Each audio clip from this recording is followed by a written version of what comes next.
you! You're scared. And you should be. This is not your company anymore.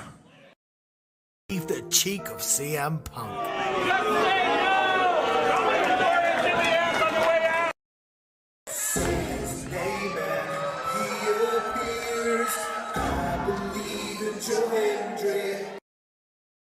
Out!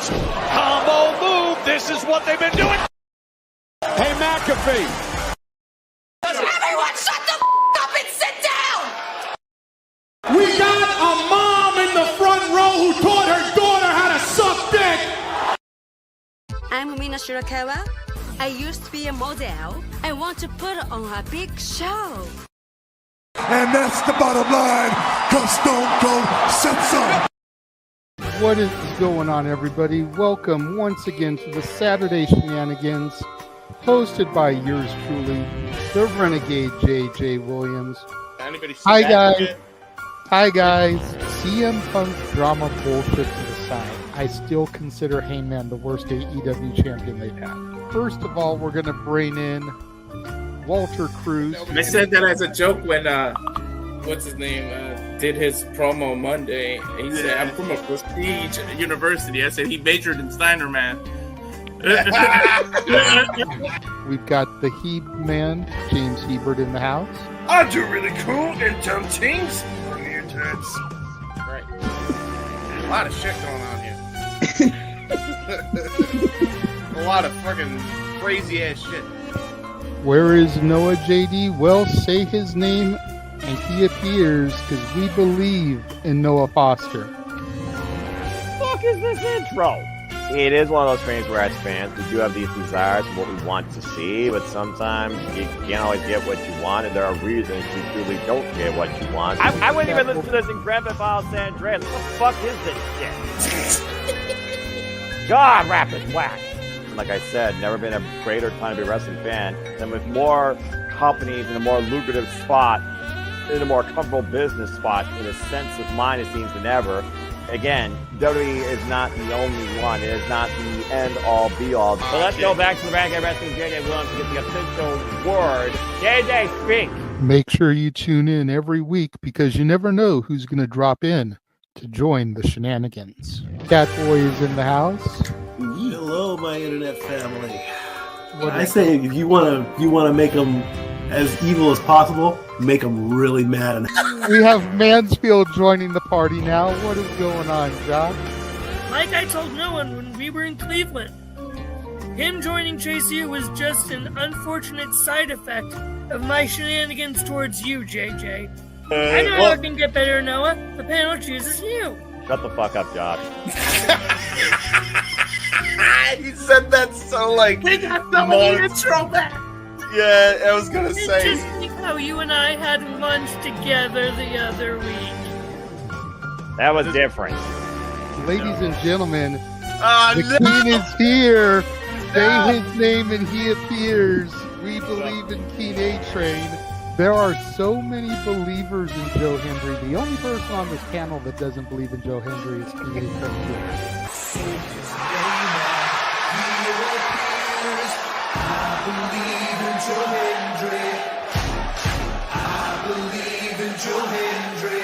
Tell the world why you do not believe in Joe Hendry.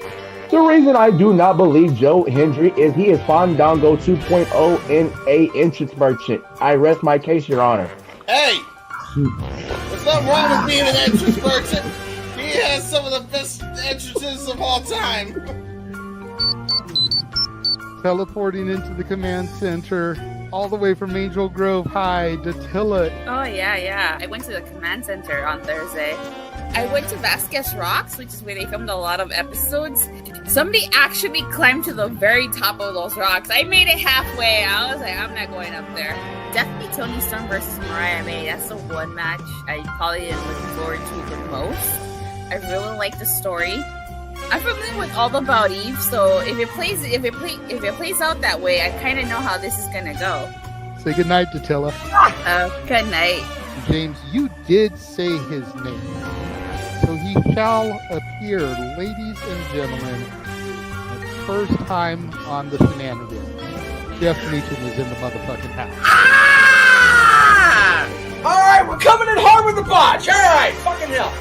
It's good to be back. It's good to have an opportunity to talk to the crowd on a Saturday. If you want to have yourself stomach through it, you can go back and watch when the Main Event Mafia took over Impact. That's what James is talking about. So if everybody just joined us, we're talking about people sedating people, attempted murder, boys, and tips. Welcome to Saturday Shenanigans, everybody. Aren't you glad I'm back? Welcome back, Jeff. Cool. What is going on, everybody, and welcome to the weekly Shenanigans here across the Simply Reliable Studios. Know your ears do not deceive you. It is I, the Renegade of Wrestling, JJ Williams, back in the hot seat, at least for now. Today is going to be a fun one. It's actually going to be a co-hosting evening. Noah and I are going to try and double team this. But before we get to Noah, before we get to topics, before we get to your comments, I'm seeing a lot of you guys commenting in the chat already. Thank you so much for that. Let's start to bring in the Island of Misfit Toys. And even though this guy just popped in the stream, I have to bring him on screen first just to see what the hell he is up to tonight. What are we doing, Nick?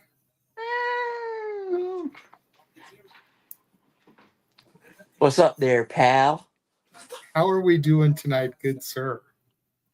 You know, we're just lying here, smoking a big old cigar. We're living life.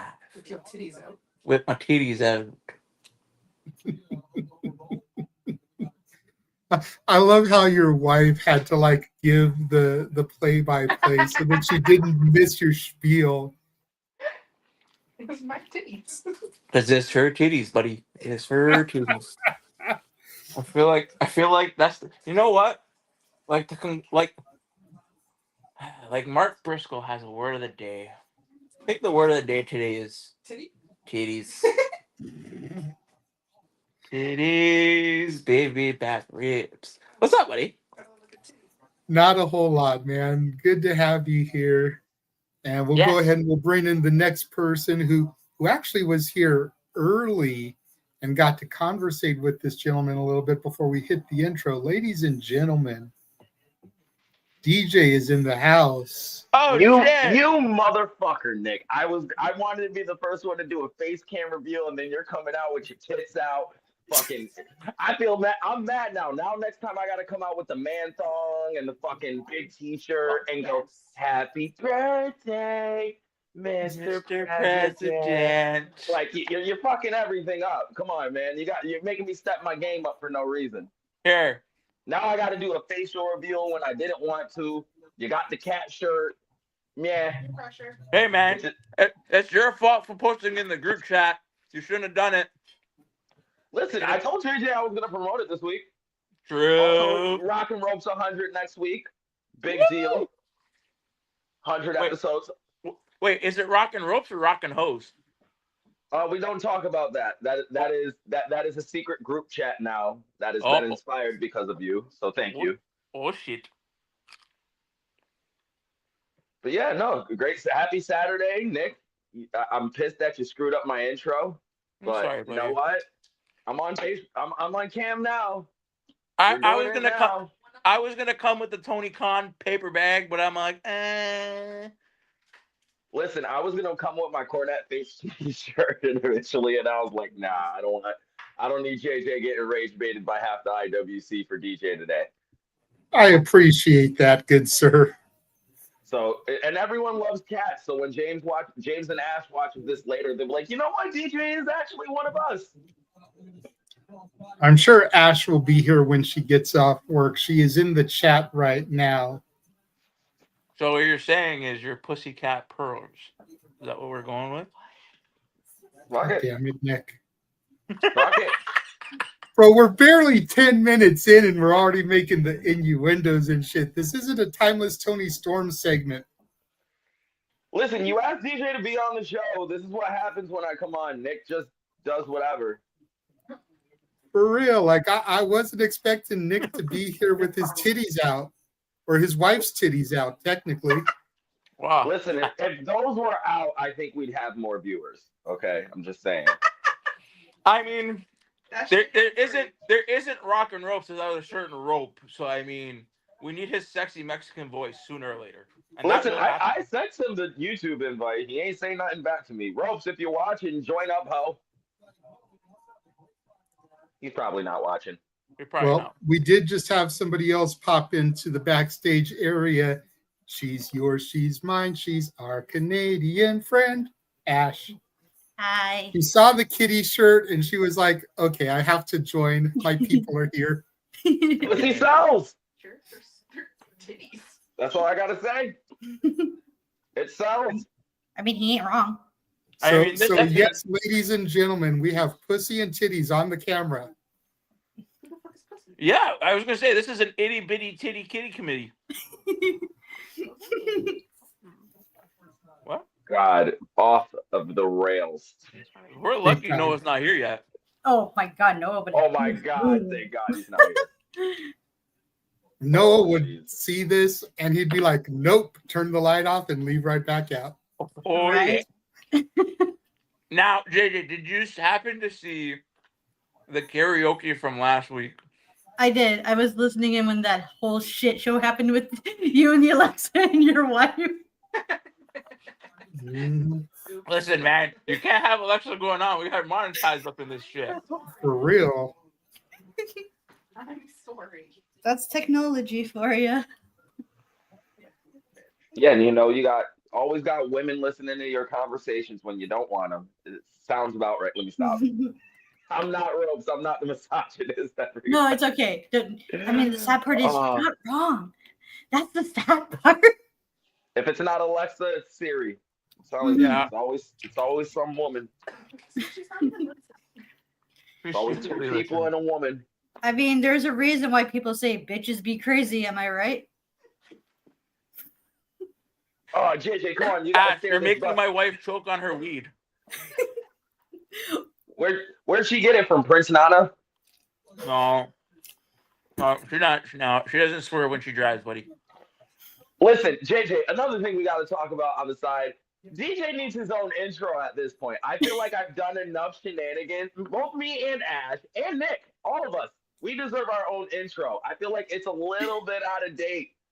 I feel like I've been around enough to where, and I've had enough funny, crazy, controversial moments on this show to where I feel like you can get like a good solid 20-second clip of just DJ going.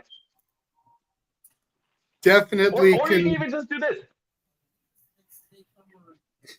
We definitely need to update it. Even Big G has asked to be added. The problem is that I made that intro when we were only a few episodes into the rebranding of Shenanigans from Open Mic Night. So I didn't have a whole lot to work with to begin with. But I wanted a new intro for us. You got Nick's titties now to work with. I'm saying. And all the other Nick costumes that he's done here. Oh, geez. I've been lacking on the costumes. I'm working on Lunette the Clown.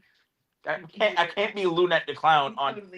I totally could be Lunette. I can pull that shit off. I'll give you the costume when I'm done with it. Yeah. I have some ideas. I'm sure you do. It may or may not have to do with blow up things. Okay, Kenny. Are we bringing Yoshihiko into this? Because I've watched Yoshihiko wrestle, and god damn it, that's an experience. Is that the blow up doll? Yeah, that's the blow up doll. Yeah, no, we're not going there. Okay, good. All right, good. That's where we're drawing the line. We're yes, that and invisible people. We draw the line at. Yeah, I've seen the Invisible Man wrestle too. Oh, don't remind me. We did the watch along earlier this year for the GCW Cluster F Battle Royal, and the Invisible Man was an entrant. And watching people sell for literally nobody was some of the greatest shit I've ever seen in my life. JJ, I need you to call them by their government name, Vacant. Okay, their name is Vacant. Yes. Well, we saw. According to the Titantron, it was the Invisible Man. Well, we saw him versus the Doll at GCW Japan. God damn it. Yeah, it was crazy. And even with all that Japan video watching, Nick still misses bleeding assholes. Oh man, I told you guys I want to be in the GCW cage match. I want to be in any plunder match that DJ does not want to see. I want to be in that. So I won't see it? Okay. Ironically, GCW has a show going right now. That is why James is not here. Him and Ryan are doing that. Okay, cool. It's not because he hates me. I'm just kidding. As GCW is making their debut in Alaska tonight. Who the fuck wants to go to Alaska? Tommy People Dreamer. that live there want GCW to go there. Pitbull did once R&B rapper Pitbull actually did do a concert in Alaska. Tell him to go build igloos.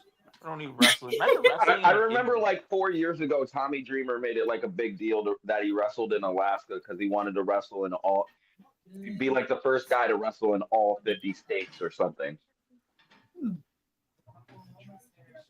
Yeah, true. I mean, it's possible.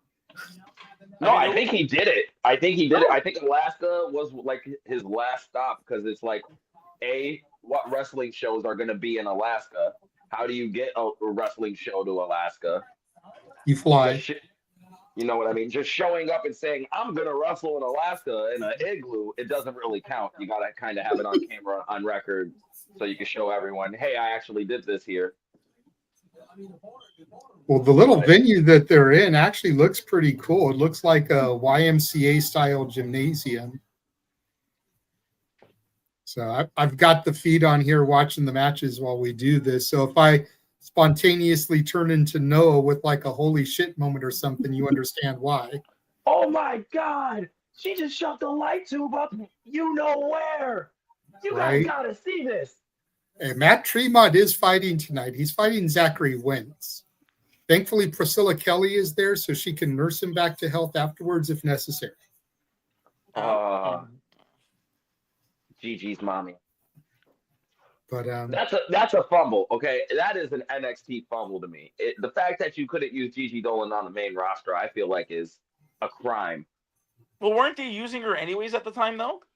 Because Yes, wasn't she in she that was group? in JC James' group, or not? No, she wasn't in JC No. James' group. They broke up. She was with Chemical X, it was Chemical yeah, X. it was her, Tatum, and Shotzi, and her and Shotzi both got released. So that kind of killed the group right there. Well, I think the best opportunity for Gigi to go to the main roster was with Toxic Attraction, but after Mandy's release and everything, for her beginning her porno career, her and JC were pretty much screwed. Great phrasing. Figuratively and literally. Great phrasing. You know, because neither one of them really recovered.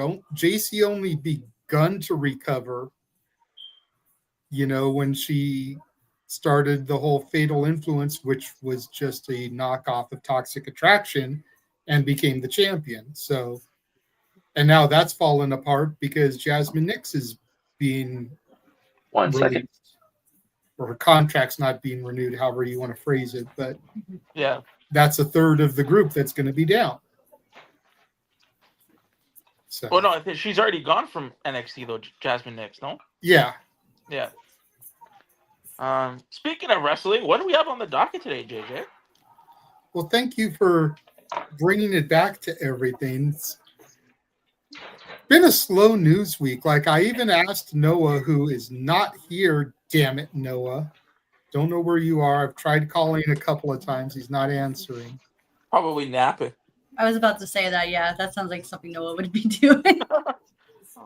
Catching up. What's hilarious to me is, like, when I first posted the link, he saw it. But then he never popped in. But yeah, to be honest, I was debating whether or not to come in because I looked at the topics. I'm like, okay, I might have input on one of them because I haven't been watching any wrestling at all this week. Same. Like A lot of that going around. I was telling DJ, like, I have not really been following the television product from any company. The only thing that is must-see TV for me is GCW when they run on Triller. Yeah.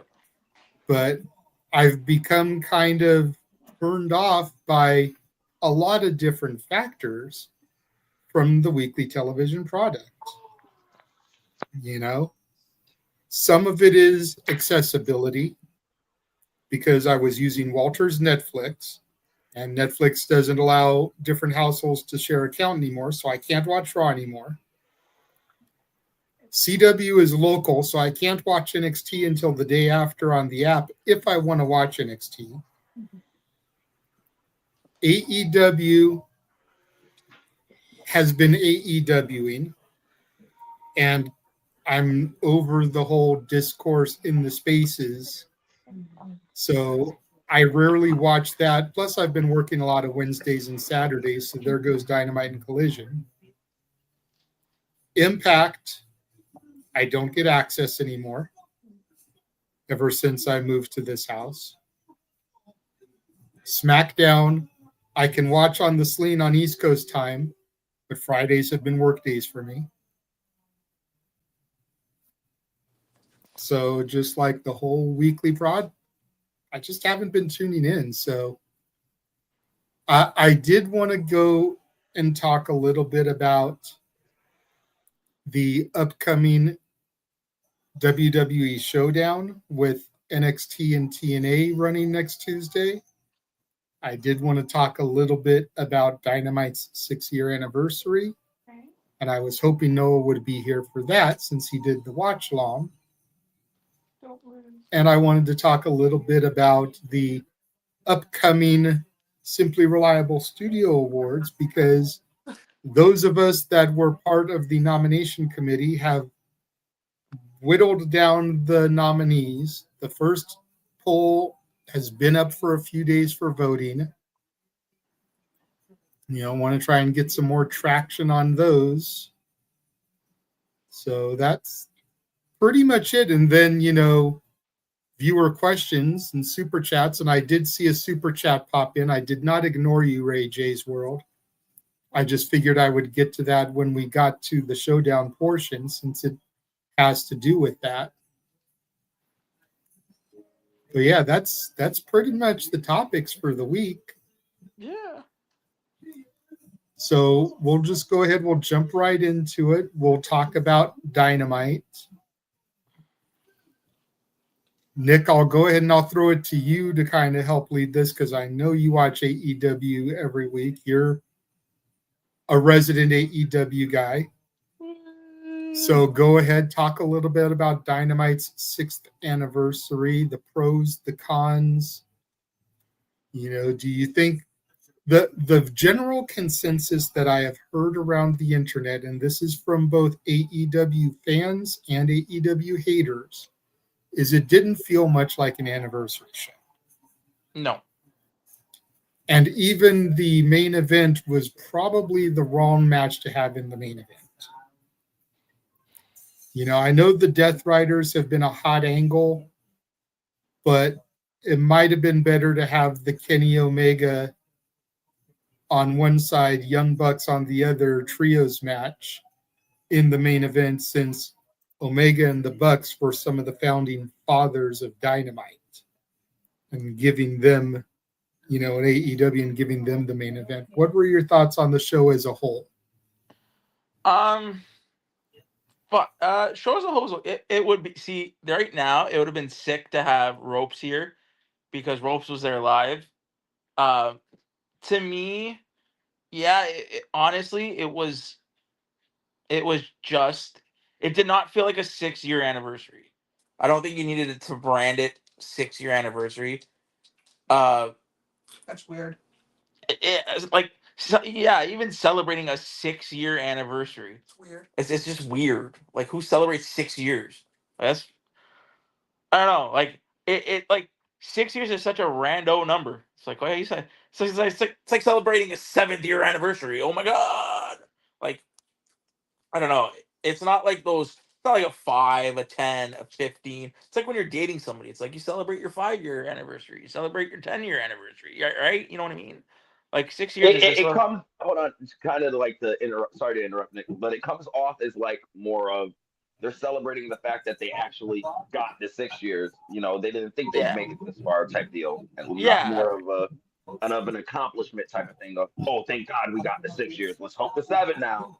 Yeah, like it was celebrating 6 years is just whatever. The show was all right. I think I gave it. I think Noah was hyped for it. I gave it a 7 out of 10. It wasn't like it was there.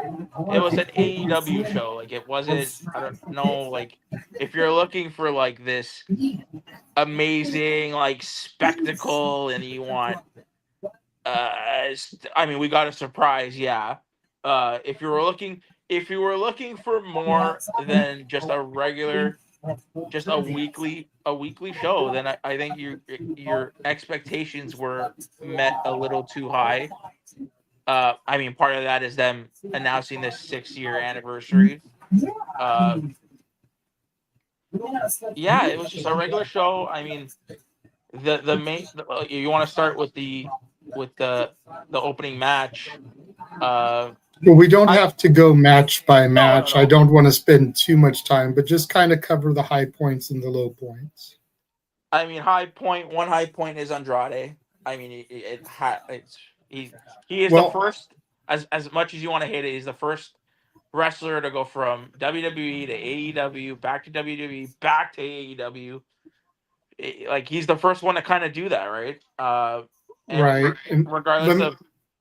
Let me ask you this though, because I kind of can hear where you're going with, like, you know, regardless if you want to hate on it or not, but like, was Andrade's return the right move though? I mean, if you believe the internet reports, he was released for violation of the wellness policy, and Tony Khan's like, well, you can come back here. I mean, I would say it as, I mean, yes, he violated a wellness policy, but I mean, is that wellness policy? Is that wellness policy like smoking weed? Like, you know what I mean? Like, what's the I don't know what they're like. Do we know? I think the wellness policy violations was I'm trying to look like Brian Cage. And I'm taking whatever hormones or anything that I have to take to look like Brian Cage. So you think he took steroids? I think he's on something, because Andrade is not getting smaller. He's getting exponentially bigger every year. Well, then I mean, if that is what it is, then I mean that's.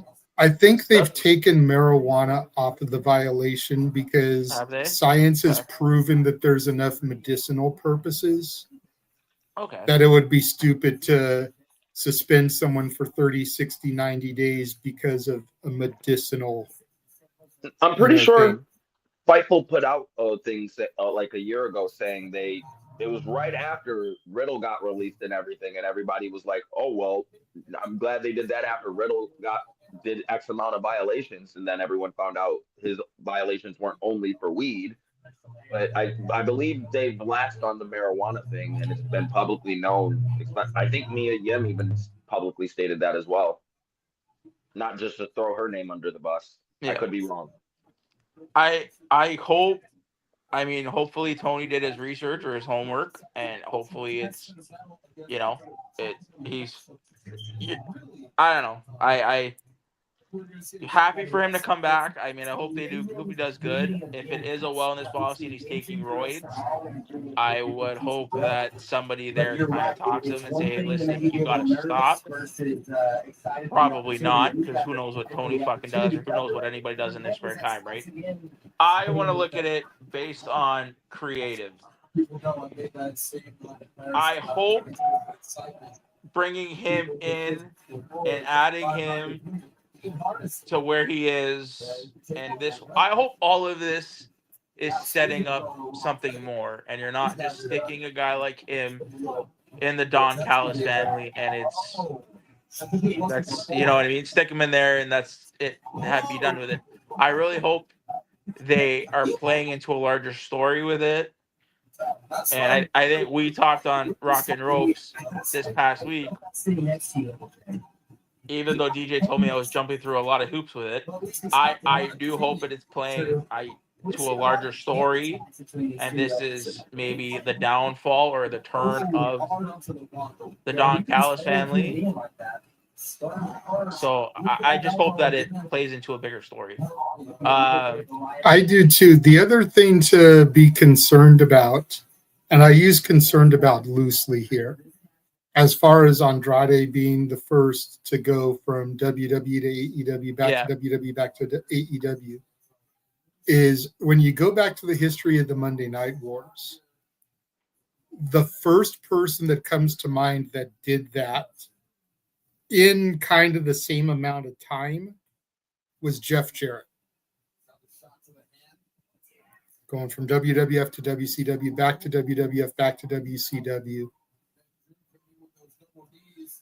Are we putting Andrade on the same level as Jeff Jarrett? Like, don't get me wrong, I love the chosen one, but there's definitely a stigma that follows Jeff Jarrett. Warranted or not. Yeah. I wouldn't say it's that far though. Don't make it seem like Jeff Jarrett was just some top level, top tier guy. He wasn't prominently featured. Jeff Jarrett, for lack of a better term, in the broader spectrum, was an afterthought compared to everybody else who was in the spotlight around that time. Right. And Jeff Jarrett became a main eventer in his last run with WCW. Andrade has not really been a main eventer either. He's been kind of the mid-card guy. Yeah. The ICUS, the TNT, kind of like Jeff Jarrett. I just kind of think I want to kind of tackle something Nick said earlier, where he kind of said the high point was the Andrade returning, to where I disagree. I think it was kind of a low point, just because if you're celebrating your quote unquote 6-year anniversary and you're trying to make it a big show, and the biggest splash you can make is bring out of everyone back Andrade, when the last memories in everybody's mind was Andrade was arguing about creative, fighting with guys in the background, and just not getting along with anyone, period. So bringing him back to that environment to where it didn't work the first time, and we're going to try to make it work again, even though nothing in reality has changed, except he's divorced now. He's not married to Rick's daughter no more. He's single Andrade. So yeah, he might get married to someone else in the back for all we know. But which doesn't Ric Flair still have a relationship with AEW? So that could be kind of awkward too. So yeah, so like bringing him back is kind of, I wouldn't say is a high point. It's a point. It's definitely something to talk about. It was definitely one of the things to talk about. But bringing Andrade back, and then immediately putting him with the Callis family of everyone, not LFI, not Jake. We're gonna just throw him in the Callis family because that's what we do now with all of our new guys. We have no idea what we're gonna do with them, a la Josh Alexander. Which is why go ahead, Nick. No. This is why what we talked about on Rock and Ropes is I hope there is a bigger story in play. It can't just keep adding members, and I truly feel there's only 2 people that can disband the Don Callis family, and that's the first member that has ever been in the Don Callis family, which is Takeshita and Kenny. So I mean, hopefully they play this has to lead to a bigger story. We can't just keep adding guys and add and then what? You know what I mean? I wouldn't even say just Kenny and Takeshita. If you're trying to break up the whole Callis family with the amount of people they have at this point, You're basically going to have to reunite the original Elite. And I mean the entire original Elite, like the Elite cast, like the Jungle Boys, the Hangmans, the Bucks, the Kennys. You can't get Cody because Cody's gone. So you're going to have to try to find a replacement for that part. Oh, but like, so that's the only way I would see that playing out in the long run is a babyface Elite versus the Callis family for the heart and soul of AEW. I don't think Tony's going to go that far because the Young Bucks are dead. As much as everyone, quote unquote, loves the Young Bucks, they're not getting more over by the day. In 6 years, if we really think about it, the Young Bucks are way less interesting than they were 6 years ago, not more. I would rather go back and watch old Generation Me tapes. Exactly. Kenny, he's the one constant factor I can honestly say out of all the EVPs who's still somewhat over and still somewhat interesting. And that's because Kenny is on a limited basis. We know we don't got Kenny often. So people appreciate it more when he is around because they know they don't get much of it anymore. Hangman, he was interesting, but he's always more interesting when he doesn't have the belt. When he has the belt, it feels like an albatross around his neck in terms of interest around him. I don't know what it is. It's probably just being a babyface champion thing. That's probably what it is. That's what a lot of people tell me what it is, but that's what it is at the moment. So that would be my only concern if you're trying to do an Elite versus the Callis family. Because, yes, you can make the Callis family slightly more interesting, but the Elite is getting less and less interesting by the day. Agreed. We haven't heard a whole lot from Ash. Let's get her thoughts on this, and then Nick can continue. Go ahead, Ash. The last time Andrade was a main eventer was 10 years ago in Black and Gold NXT. Ever since then, he's just been a mid-carder.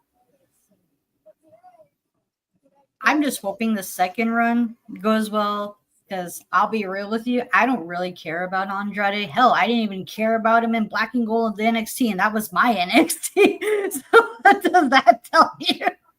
That says quite a bit, actually. Yeah, I don't know what it is. There's just something about Andrade that I just can't connect with. It's just he's just there. I'm not He saying can't talk. I'm not saying he's bad or anything. He's just there. He just doesn't do it for me. Yeah. But I think that's more of a contribution of with modern wrestling, the better someone can talk and get you to relate to them verbally, the more interesting you will be in that said character. A la the Cody Rhodes, a la the CM Punks, the really good personalities we know. Even Jey Uso, like even with the catch for even some of his better promos, people get into him because they could get behind the fact that Jay is an underdog. He's had to climb most of his career. He's always been a secondary guy and never a main guy. So it was easy to get behind that concept of Jay because everyone feels like they're the secondary guy and they're not the main guy in this American society. So like, I think the thing with Andrade is he's a phenomenal in-ring wrestler, more capable than a lot of people give him credit for. What made him interesting in NXT Black and Gold was the fact that he had a manager that could get people interested in him and whatever he was doing. Zelina was the interest in him. And ever since he lost said manager, he's had no managers since halfway through his first main roster run. They stopped the Zelina thing after a while and just started doing Andrade doing jobs. And after that, he hasn't had a manager really ever. I think he had Jose the assistant for a while and it worked. Yeah. But then he lost the manager and Andrade was nothing. So I think putting him with Callis is a good idea because he does need the mouthpiece in order to be able to relate to the crowd. I just don't think Callis is that mouthpiece that works for him. Honestly, I think Stokely would be a better manager for Andrade if he was more serious and not much of a comedy figure. Because Stokely can really talk. He's a phenomenal talker. Like, he is an underrated talker in AEW. They just use him for comedy stick because he's great at entertaining the boys.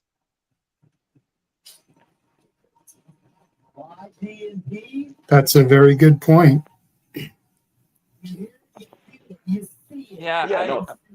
I go ahead, Nick. My bad. No, it's. I said I hope. I feel like we need. I think next week will be telling with the direction of the Callis family. Because that tag team match. Yeah, yeah. Because I could totally see them. I know it's. Listen, if we're gonna break down that segment, the Kenny segment from this past Wednesday, as he was getting beaten down, you saw the Bucks kind of like hesitate, and they were talking to Josh like, "Hey man, that's enough." Like, you know what I mean? Like he was talking. So I think I do think they're gonna turn babyface. I think you'll have Kenny. We just got announced tonight that Kota Ibushi's back in the States.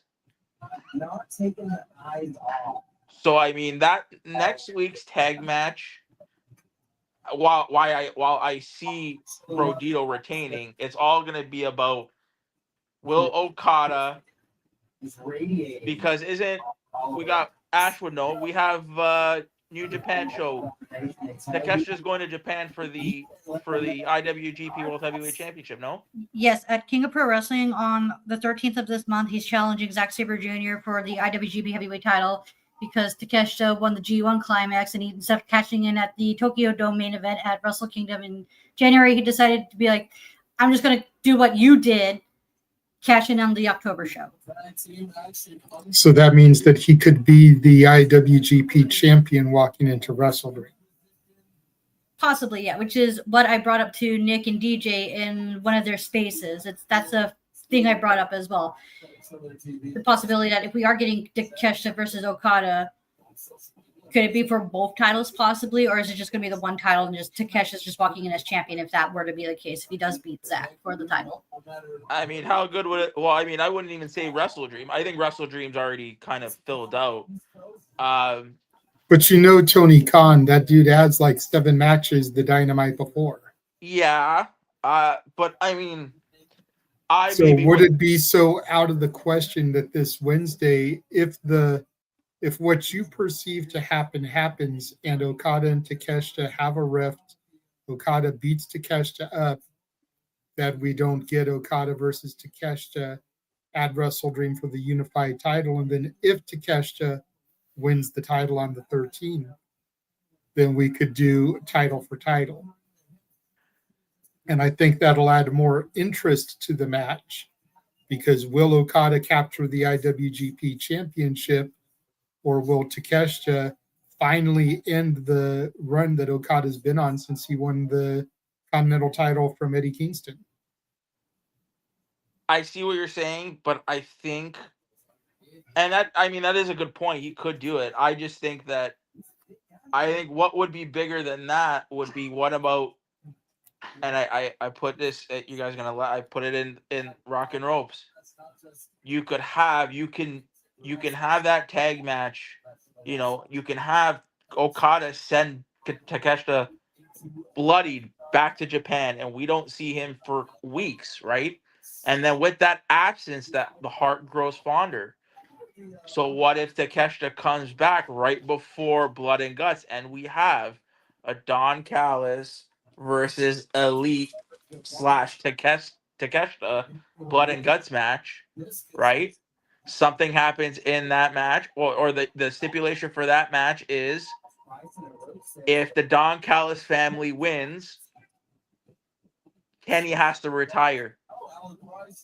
If Kenny wins, or if the Elite wins, they get a championship match for the unified title at Full Gear. The only problem I foresee with that is that Takeshita isn't the one that absence needs to make the heart grow fonder. It's the Young Bucks. Well, I think we get that. Yeah. And WrestleDream, if I know my lore correctly, and correct me if I'm wrong, because I know I'm not the biggest AEW head, wasn't WrestleDream created to celebrate Inoki? Yeah, it was. Wouldn't Takeshita Okada be like the perfect match to celebrate Inoki?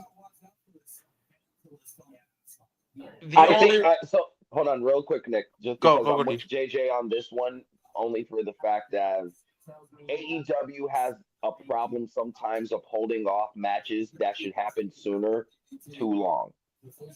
Like the time for Okada to Takeshita isn't. We shouldn't be waiting or pushing off this match. Okada ain't getting any younger and any more smoother in the ring, especially in AEW. Let's all be honest. If you want to get a good solid match and get him to get over to Takeshita, you have to do it now. Stop letting him beat nobodies. Stop letting him get these pointless wins where he just wins out of nowhere. Like he needs to. He's basically the Japan equivalent of Adam Copeland. He hasn't put anyone over since he's gotten there. I think he's lost one match in the Continental Classic to Shelton Benjamin or Daniel Garcia. It was one of those two. And that's it. And even losing to one of those guys did completely nothing. Daniel Garcia is floundering in the Death Riders right now. He just joined the worst group in the history of groups in AEW history. And the Hurt Syndicate is currently on Tony's no-no list. So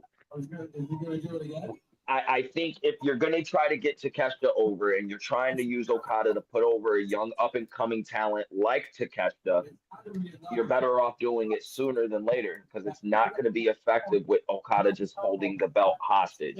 And the C3 is around the corner. Doesn't it happen around December time usually? Yeah, it usually starts like the Dynamite after Full Gear and then goes through World's End. So this is another point to that though. If that the C2 the Continental is happening in December, right? And that's why I push the fact of if you're gonna do that Okada Takeshita match, I rather do it at Full Gear because then if you do it at Full Gear, Konosuke is walking in fresh as the unified title champ, as a champion, rather than having him. I feel like with Tony, he can't book a lot of things right, and I think one of his major problems is booking babyface champions. We're looking at as much as you want to love Hangman Page, his reign has not gotten off to a good start. I don't think Tony knows how to book babyface champions. However, but you don't have to book him as a babyface champion. Here's the thing: you just have to book him as a fighting champion, and that will get him over as a babyface. Other than we're just gonna flat turn on him and turn him straight babyface out of nowhere, and we're gonna try to just force people to like him after this. You gotta grow people's interest in someone. If Takeshita beats Okada now, everyone's going to be like, oh shit, he beat Okada. This guy should be somewhat interesting. Let's start paying more attention to his matches more. And if he starts defending that title and getting solid wins and just beating over talent like a Darby Allin, a Swerve Strickland, guys of that ilk, while he's champion, going up into the C2 tournament. Now you're watching the C2 tournament, and you don't know if you want him to lose that belt. You want to watch him go through the whole tournament and beat guys and prove himself. That's how you get a babyface over, with adversity, with triumphs and tribulations. That's how you got to give people reasons to cheer them other than, oh my God, he just took a bump through a table, or oh my God, he just did this awesome 360 Spanish fly off the top rope through a flaming table with the Slim Jim logo on it. Like, you have to be able to get yourself over in different ways with long-term psychology instead of, we're just going to turn this guy because that's the story. No, you got to leave breadcrumbs leading up to the big crescendo of the story. You're not going to be hit by the plot twist if they're not leading breadcrumbs and pointing you the other way for the plot twist. And to piggyback off your point, that's what also made Takeshita over and popular as he is with the AEW crowd, was him being a workhorse champion while he was the Continental champion, defending that belt against anyone, anytime, anywhere. And Takeshita, from what I've heard, is a tournament wrestler. He does really well in tournaments. He did well in C2 last year, and I heard he did solid in this year's G1. Well, yeah, he won the G1 this year. Yeah, even before winning the G1, which I'll be real with you, So- I don't think he was supposed to win the G1, but we'll not get into that. Yeah, that's neither here nor there. But in doing so, Takeshita could be the first person to win the G1 and the C2 in the same year. Which a lot of people were speculating that could happen as well, because I've heard that in through like a bunch of spaces, not just DJs, Nicks, the Wrestle Collectives, even in my own New Japan Pro Wrestling Discord I'm part of. People were suggesting that idea because there are AEW fans in that Discord, even though they're mostly New Japan Pro Wrestling fans who don't watch AEW. Yeah, I mean, and that's what I mean. This and that here, it furthers my point of you guys want to talk about the adversity, right? I mean, what's more adverse? How can you? I mean, you can always face more adversity, but I mean, Takeshita coming off of a big title win right before the C2, it hooks you into the Continental Classic, because remember, there's a chance that if he loses or doesn't get enough points in that tournament, he effectively doesn't. He's not the champion anymore. He needs to keep going. He needs to be in the end, right? So I think that's another hook for the Continental Classic. Will he make it to the end? But see, now that they've unified the Continental title, will the champion still be in the C2? Or will the winner of the Continental Classic get a shot at the unified championship? That's a good point too, right? We don't know. I think it should be that way. I think it should be whoever wins the C2 gets a shot at the title. Yeah. I mean, I like the wrinkle of it, because again, we are smart fans here. We can predict it, but for those that are not, it's unpredictable, right? You don't we're smart fans. We watch the product. We already know that if anybody walking into that tournament, whoever the champion is, if it's not Okada, they're not losing, right? We know that. I think to the more casuals, they wouldn't be so predictable, I guess, in that sense. There's a lot of ways you can go with it. I think just my point is, I hope, again, just to bring it in back to my first point, I hope adding more members to the Don Callis family is leading somewhere, and we're not just adding the entire fucking roster to this group, and we're not doing jack shit. Yeah, I mean, my theory is, and we'll see what happens in the coming weeks, but my theory is that once Takeshita leaves, they're going to need somebody else to kind of take his spot. And that very easily could be Andrade. Yeah. Because Okada, to the point that was made, is getting up there in years. Yeah. Probably doesn't have maybe 5 years tops left in his career. And I don't know, I haven't followed Okada for long. That may be a push. We may be looking closer to 3 years. But just to be nice, we'll say 5. Yeah. So you need somebody that's going to be a longer term investment. Granted, Andrade is up there as well. There's not really a whole lot of young guys in the Callis family, with the exception of Takeshita and Fletcher, I think. Yeah. Everybody else is kind of seasoned and been around the block for a while. Yeah. And if Takeshita is going to be booted, and we know Fletcher is, for lack of a better term, the Randy Orton of Evolution here, you still need that other guy to kind of walk into the Triple H Batista role.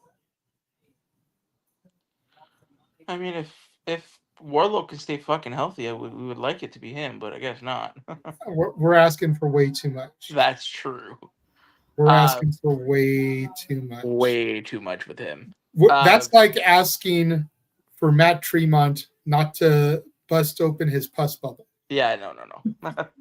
I think the Wardlow they trade. Show a highlight of Dr. Redacted versus Tremont from Homecoming, which I was at. I think that the Wardlow boat has sadly sailed. Yeah, I don't think anything short of him going to WWE is going to save him, and even I don't know if that can truly save him. No, you know what boat has sailed for me, guys? I'm gonna say it now, and I've been a member of this ship for a long time, but I think I'm officially off the Statlander ship. Really? At least her as champion. I think it just started. I think we got to give it a little bit of time. She's going back to being from the Andromeda Galaxy now. Have you seen all the makeup and all the attire we've seen the past 2 episodes? This isn't the Statlander I fell in love with. I hated Statlander when she was a part of the Best Friends because I thought the gimmick was pointless. I saw the talent, gimmick was hell. Then she became a human being. I enjoyed the hell out of her. She became more relatable. Now she's going back to the initial gimmick because she's champion now. And I'm like, I kind of miss Tony. Like I said, I was into it because there's different matchups you can do with Stat as champion, and there's plenty of stories you can do with her. You can go with the Willow thing. You still have Athena with the contract looming. No, she's done with that. Yeah, she cashed it in. She lost. Oh, she did cash it in? Oh, then never mind. Yeah. Yeah, that was not Forbidden Door, right? Yep. Oh, so we just completely shit on Athena at every turn. Got Yeah. that. Okay. So at least we've established that for Tony Khan and AEW. But, Triple H is the racist according to the IWC. Let me shut up. Oh, shit. Oh, my God. Oh, my God. I love you, Nick, but I had to get that shot in there. I'm so glad that I don't watch AEW or ROH or keep up with this shit no more, because I would have had to have like a week-long rant on the Athena cashing in and failing. Because why? The same reason, it's like jobbing to Mercedes for no reason. Why? It's like staying for Ring of Honor for 2.5 fucking years and having this giant win streak for no reason. Why? It's like building up Billy Starks to beat this bitch 2 or 3 times and it doesn't happen. Why? DJ. Because Tony Khan don't know how to book any wrestling, let alone female wrestling. Yeah. But I relay my All right. I hope y'all enjoyed that rant from DJ. If you did, super chats are open. You might get another one down the road. You feel better, DJ? No, because Athena should be a champion. It should be a main. You mean main champion? Because she's ROH Women's Champion still. What's Ring of Honor? Ring of Honor is a company under AEW. GCW is more prestigious than Ring of Honor at this point. I appreciate you saying that, DJ, because I know how much you hate that wrestling. Okay, I thought you said CZW. I'm like, what? JJ, listen, even my disdain for GCW as a promotion with most of the shit they put on, I at least acknowledge and realize they are growing interest week by week. They are getting more people to watch their product week by week, unlike Ring of Honor and AEW, who keep on bleeding viewers because they are not treating the people who they should be treating right like crap. Again, Athena should not, even if she's telling you she wants to be in Ring of Honor, no. See, and speaking of bleeding, Matt Tremont is making his way to the ring. We're 3 matches into this show, and the only blood I've seen so far, DJ, has been on the highlight packages.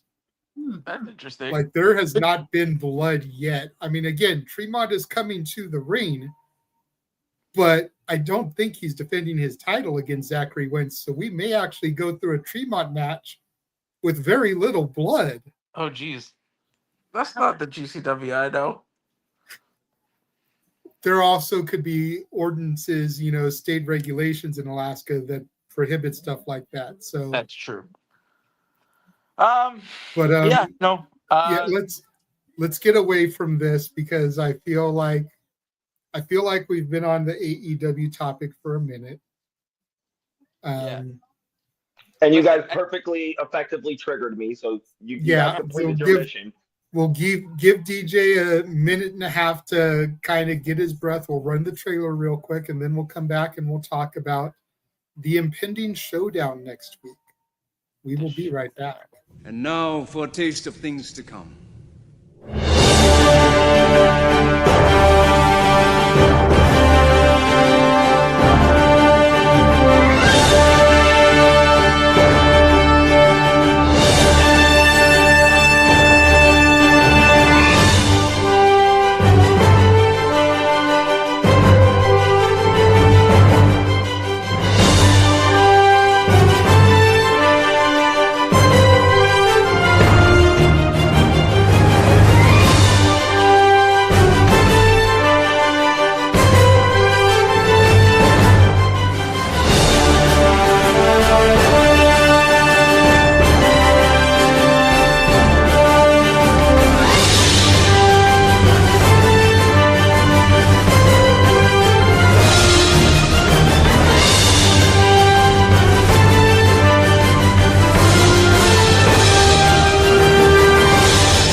And we are back. So it was originally billed as an invasion angle. The invasion name was dropped, thankfully, because the negative stigma that the invasion name carries, not just in the wrestling fans' mind, but in real life, you know, the invasion going on. So we now get the NXTNA Showdown coming next week. And I'm excited to see this show, but I'm also very disappointed in some of the execution here. And I'm going to tell you why. And this is going to be big because everyone knows how much I support this NXT. With the exception of the men's Survivor Series rules match between Team TNA and Team NXT, every single match is basically Team NXT versus Team former WWE. You've got Mustafa Ali challenging Ethan Page for the North American title. You've got the Hardy Boys challenging Dark State in a winner-take-all match for the tag titles. You've got Kehlani Jordan, for some reason, leading the TNA Knockouts team. Granted, she's the Knockouts champion, but Trick Williams is the TNA World Champion, and he's on Team NXT for that match, so go figure. But you've got Kehlani Jordan, for some reason, leading Team TNA, comprised of Mara Sade, the former Jakara Jackson, who was released earlier this year, and the Inspiration, the former Iconics, taking on Team NXT. And then for the men's match, you've got like Moose, Mike Santana, Frankie Kazarian, and I forget who the fourth man is for Team TNA taking on Team NXT. But even that match, you could nitpick Frankie Kazarian a little bit because he did have a very short run with the WWE back in 2005. But every single match is basically Team NXT versus Team former WWE. I have a problem with this. Okay. Where's Xia Brookside? Fish tag team with a former WWE superstar. Where's M and Heather by Elegance? Ash can't compete, and I forgive Ash for that. She's pretty much suffered a career-ending injury, from what I've heard. Do we know what the injury is, JJ? I do not. Okay. It's being kept very close. You know, I don't know what it is, and unless I can ever get the opportunity to interview Ash, I'm not asking. Leon Slater's the last member of the TNA. Thank you. So you know. Thank you. His belt was covering the face in the graphic, so I should have known it was Slater, but not being able to see the face, I couldn't really tell for sure. So all good. Thanks the chat. But where's Xia Brookside? Where's Em and Heather by Elegance? I get what's going on with Masha Slamovich. I get that they don't want to touch her with a 10-foot pole. Where's Tessa Blanchard? Tessa's at CMLL. She's in CMLL right She's still in TNA, though. She still has a TNA contract. She can still work for both sides. And let's not get into how interesting that whole development that Tessa, who's in TNA, who has a partnership with WWE, who owns AAA, is wrestling for CMLL, who has a partnership with AEW. We'll leave the 6 degrees of Kevin Bacon alone there. But where's some of the other knockouts? I don't disagree.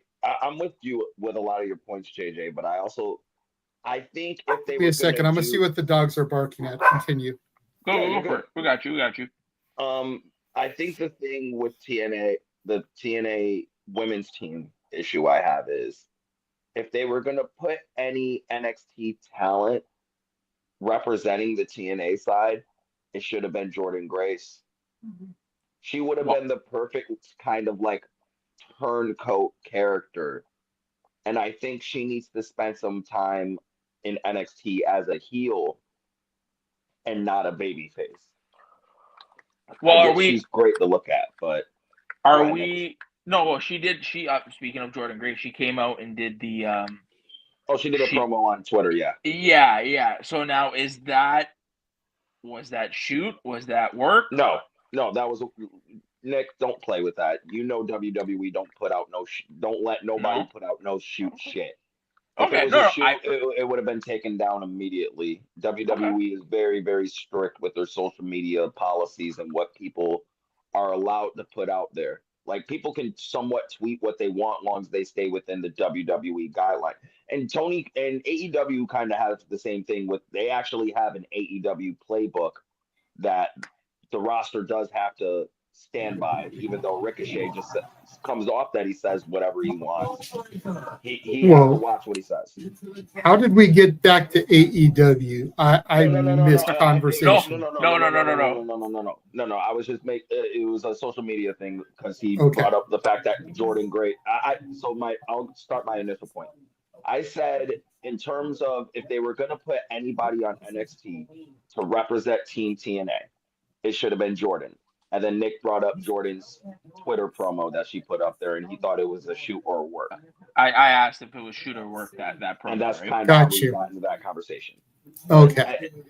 So, like, being away from it and missing how we got there, I'm like, how did I leave y'all talking about NXT and how ex-WWE women are on the Team TNA side for the women, and I come back in, put my headset on, we're talking about Ricochet and AEW. I'm like, wait a minute.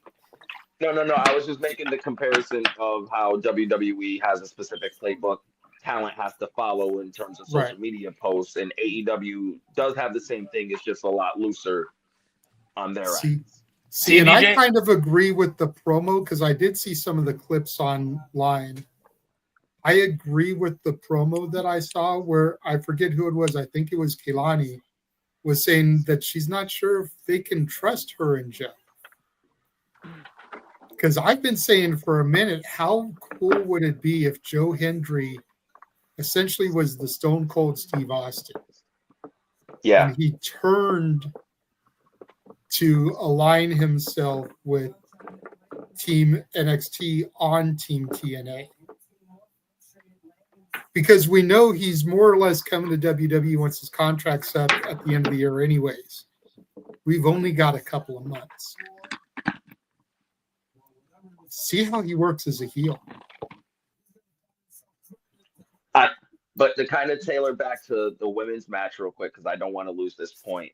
I think Jordan would have been they could have did it and stuck it within somewhat of a storyline without even having to rehash her and Blake even seriously. Say they're picking the NXT women's teams and Santino can't find his captain yet, but somehow Blake gets put on the Team NXT over Jordan. Jordan's pissed off. Why are you picking her over me when I'm obviously better than her and I just beat her in a cage match? Literally left her lying in diamonds. Okay, I'm going to go home and represent my real home, TNA, and I'm going to be the captain of this team. That would have been way more interesting in that match. You don't have to throw Kehlani in there you could even still throw Kehlani on the team without her having to be the captain. But now there's more interest in the match because you don't have to rehash her and Blake. But obviously Jordan ain't doing nothing next for the showdown or to build anything for it. And she's literally the reason this whole thing is happening. Literally. This all started off of her back. Her going into the Women's Rumble. Well, if you want to be technical, it started off the back of Mickie James. Yeah, she was it first. Jordan did it the following year. I think she was the big name to really establish the friendship. I think I agree. More of a goodwill for Mickie. I agree. But if you want to rewind it back, it starts with Mickie. Because if Mickey doesn't enter the Rumble as Knockouts champion to Hardcore Country with the lower third saying TNA Knockouts champion, even as just a make good for giving her gear back in a trash bag when they fired her the last time, there's probably not the steps made towards Jordynne Grace. Mm-hmm. So I think it kind of starts there. I think that was the opening of the door, and I think Jordynne was the kicking the door off the hinges. And that plays into Ray J's World Super Chat that we got a while back, where he sent in $5. Thank you very much, Ray J's World. Says he's Team TNA so much that he bought the Team TNA T-shirt. Where do you get it? I'll buy one too. I'm Team TNA. Fuck that. Fuck NXT. Hey. TNA is the better product this year. And listen, I've been saying it all year in so far in Rock and Rope Spaces. TNA has been the best consistent wrestling show all year that I can watch and not be offended as a wrestling fan. TNA is my cup of tea. They got the talent, they got the guys, they got the girls. Yes, it's a lot of ex-WWE people, but that's always been TNA. It ain't nothing new. That's always been the identity of TNA, to be an alternative place for to go from the big place, either WWE or WCW alike. It was founded after WCW shut down to kind of replace WCW initially. But this is true. So, like, you know what I mean? I'm not going to hold against TNA because they have a lot of former WWE talent who's trying to rehash their image and just find their own niche now and not have to go to AEW.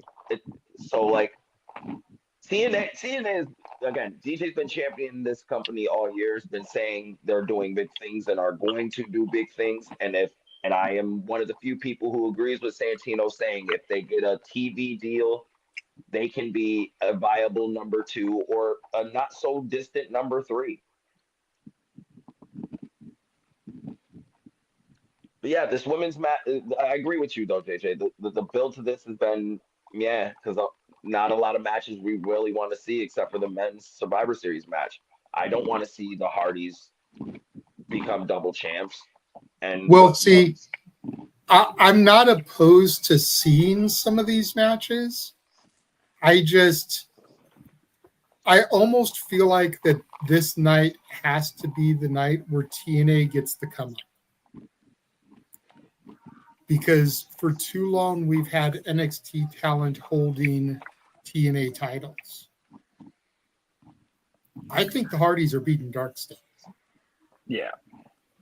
And I think it'll add a little bit more intrigue to their match against Team 3D at Bound for Glory, because Team 3D has never held the NXT tag titles. They've held the WCW tag titles during the invasion, the WWF tag titles, the WWE tag titles, ECW tag titles, TNA tag titles, New Japan, Ring of Honor, I think they even got, but they've never held NXT tag titles. So could they win these belts in what's being billed as the final Dudley Boys match? Because Devon said this is it. This is his last hurrah. If they beat the Hardys and take the titles, will they keep wrestling until they lose it? Is that match at Bound for Glory a title match? I was just about to ask that. Okay. Yeah, it's for the TNA tag titles. Okay. But as long as it's just for the TNA tag titles, I feel like the Hardys are winning. Because we all know the way Devon is and the fact that he doesn't want to do it anymore. That he said he would only do one more match if it was with the Hardys because he knew they'd be able to take care of him. But if there's a title on the line in the match that they've never held before, that adds a little bit more intrigue. Now I'm not so sure. You know what I mean? And then Mustafa Ali was supposed to challenge for the North American title and then got released before he could get his title match. So Mustafa Ali's got a lot to prove here as well against Ali Go. I think he's winning. I'm not as sure. I'm not as sure about Ali as I am about the Hardy Boys, but I definitely would not be opposed. The only problem is that, oh, well, TNA only could get the mid-card titles while WWE got the world titles. Get the fuck over it. At least they got something. Yeah, no, I was just going to see. I'm glad you said that second part because that's what was going to be my response to you. Just get over it. They got a belt. Because I think that's the most WWE thing I can see WWE doing in order to try to balance the TNA favorship that's been going on in this partnership in terms of the on-screen presentation. I mean, they tried by giving Ash the Knockouts title, but then she got hurt. Career ending. Ash had the championship back. She had the Knockouts title back. You know? Yeah, I just see it just going. I have it going the opposite way. I have Dark State winning the knockout, the tag belts. I have Mustafa beating Ethan Page because I think WWE kind of likes to repackage Mustafa Ali, and that's something they can use in NXT. Maybe. I think I don't think the Hardys reuniting the belts at this point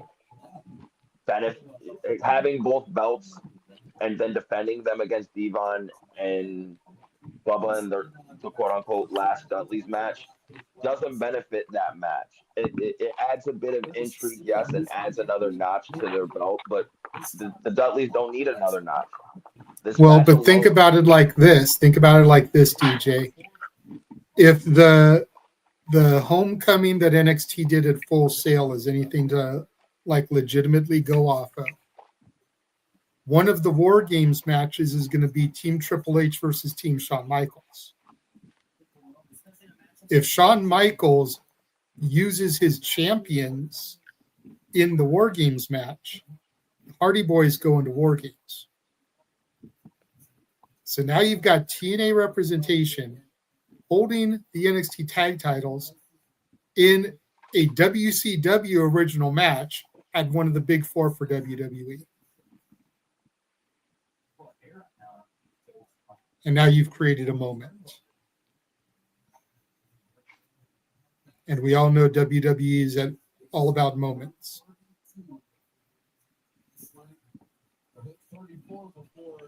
Ash, how are you feeling about this? You're a little quiet on this. What's your opinion so far? The only reason I'm quiet because I don't watch NXT or TNA.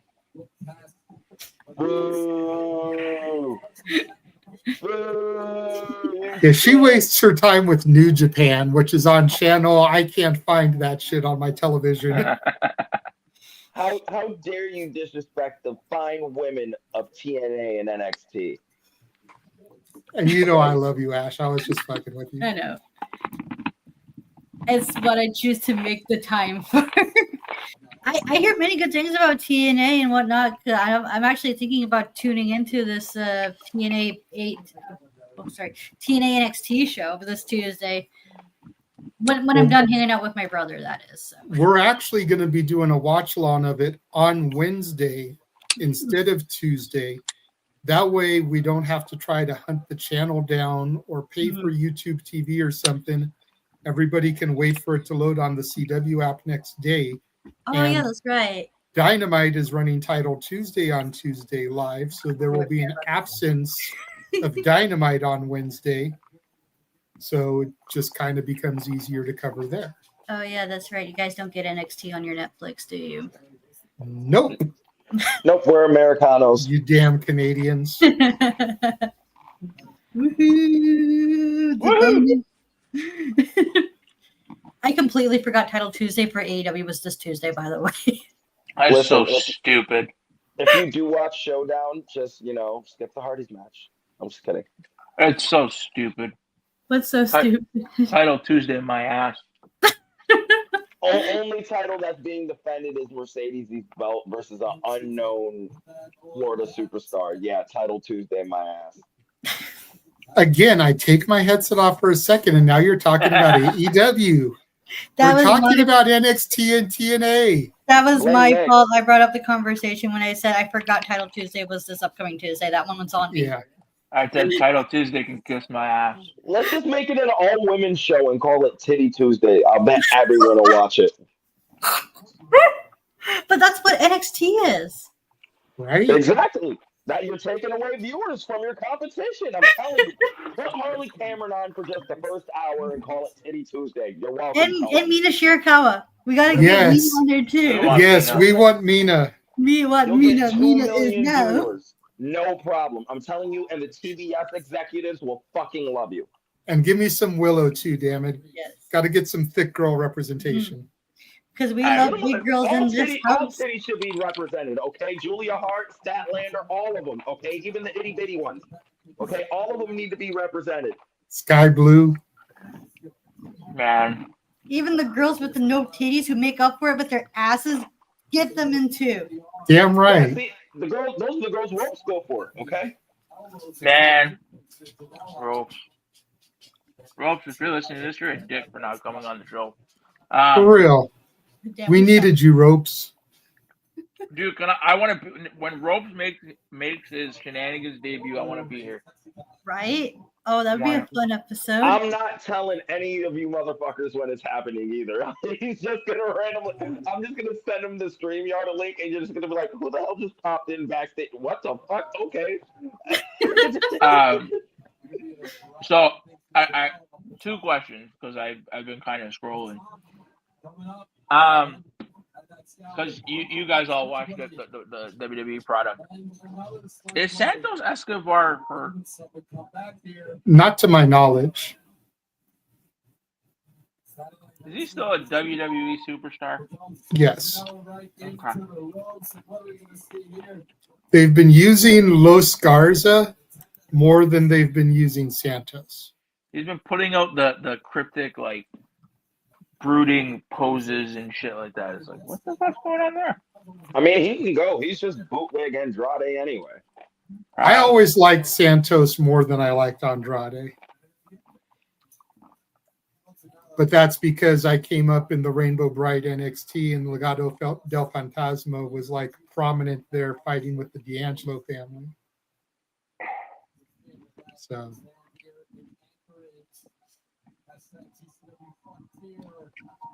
We want Cross back. That's all I got to say in terms of WWE. WWE sucks since he left. I hate everyone with this United Karrion Cross hate in my. It's only in my inner circle. Like the people I know. I don't hate Cross, but I'm not obsessed with Cross. Cross wasn't doing anything while he was there, so I don't feel like he really had an adverse effect leaving. You know, it's like I see Cross doing stuff with. I see Cross doing stuff with the Righteous.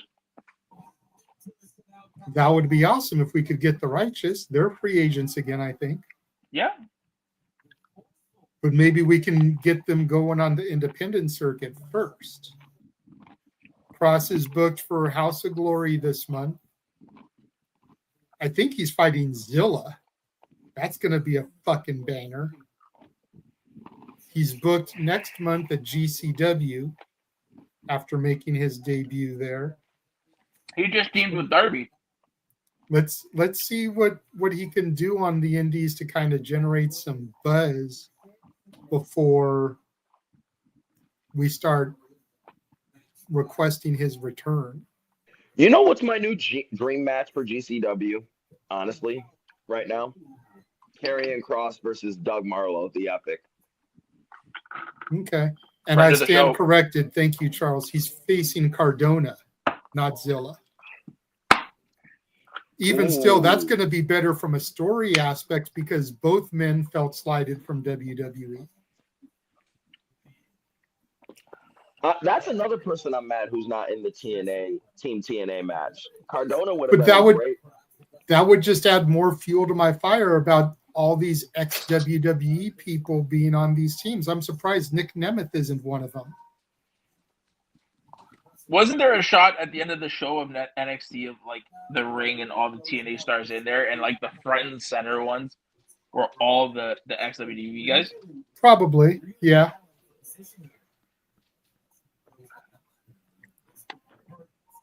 I just hope that this partnership, I mean, I'm going to call it, I tinfoil cap on. We know you feel this is an acquisition incoming, Nick. Just move along. I hope that I would like to see, and I mean that AEW has the exact same problem. Okay, good. I'm glad you acknowledged it. No. Dude, listen, Tony. I don't have to point it out after. You're good. No, listen. As long as you acknowledged it before I did, I'm proud of you, Nick. Right, I was about to say that too. Tony, listen. For as much as people want to say Tony creates stars, he's created a couple. Yeah. He can do a way better job of making some of these names household names, i.e., Powerhouse Hobbs. I'll use him as an example. Instead of the biggest star that I feel Tony got over was MJF. Yeah, probably more or less. But because he was like a local sensation, and now he's getting fucking movie roles and shit. But I mean, I don't want to make it a AEW thing. I hope with the TNA thing, it's like you alluded to before. You know, where's the Zaya Brooks sides? Where are those kind of talents? And I think we had a space, we had a Shenanigans where I said it. I remember saying it. Like I want to see where are the homegrown TNA stars, right? Like that's what's gonna hook. That's what would hook an audience. I want to see those, and I think that's why I fell in love with, or I like watching AEW, because I get to see Julia Hart from where she was to where she is now. I get to see a person like Sky Blue, who when she came into the company, she was green as shit, and now she's out here trying to do deathmatch fucking street fights. You know what I mean? Like, I just hope that TNA can take those talents like a Zaya Brookside and elevate them, right? I mean, Nick, they have gone to a small extent. Like Mustafa Ali has definitely been someone they have elevated a lot. Joe Hendry wouldn't be who he was without the exposure of TNA. Yeah, Joe Hendry is probably the best example. Exactly. Like, they have made names. They have made Jordan Grace. Jordan Grace, like they've made people that they prominently featured, and but I also agree to the point that you're making that they are missing like some of the up and coming TNA names that TNA has built themselves. Steve Macklin, one of them as well. Where the fuck is he on this card? Well, Macklin technically has WWE history as well, though. Yeah, because wasn't he in the Forgotten Sons or something? Oh shit, was he? Look at that. Exactly. Wait, what? No, that's what I'm saying. But no one remembers that shit. He rebuilt his name. Apropos name, the Forgotten Sons. Right. Forgot that he was there. That was part of my NXT. I used to watch him. Like, wait, hold on. Is that the same Macklin that was in? Holy fuck, he's coming. Yeah, because wasn't he with the group with another guy? And forgive me if anybody's watching this that takes offense to this, because I don't mean it.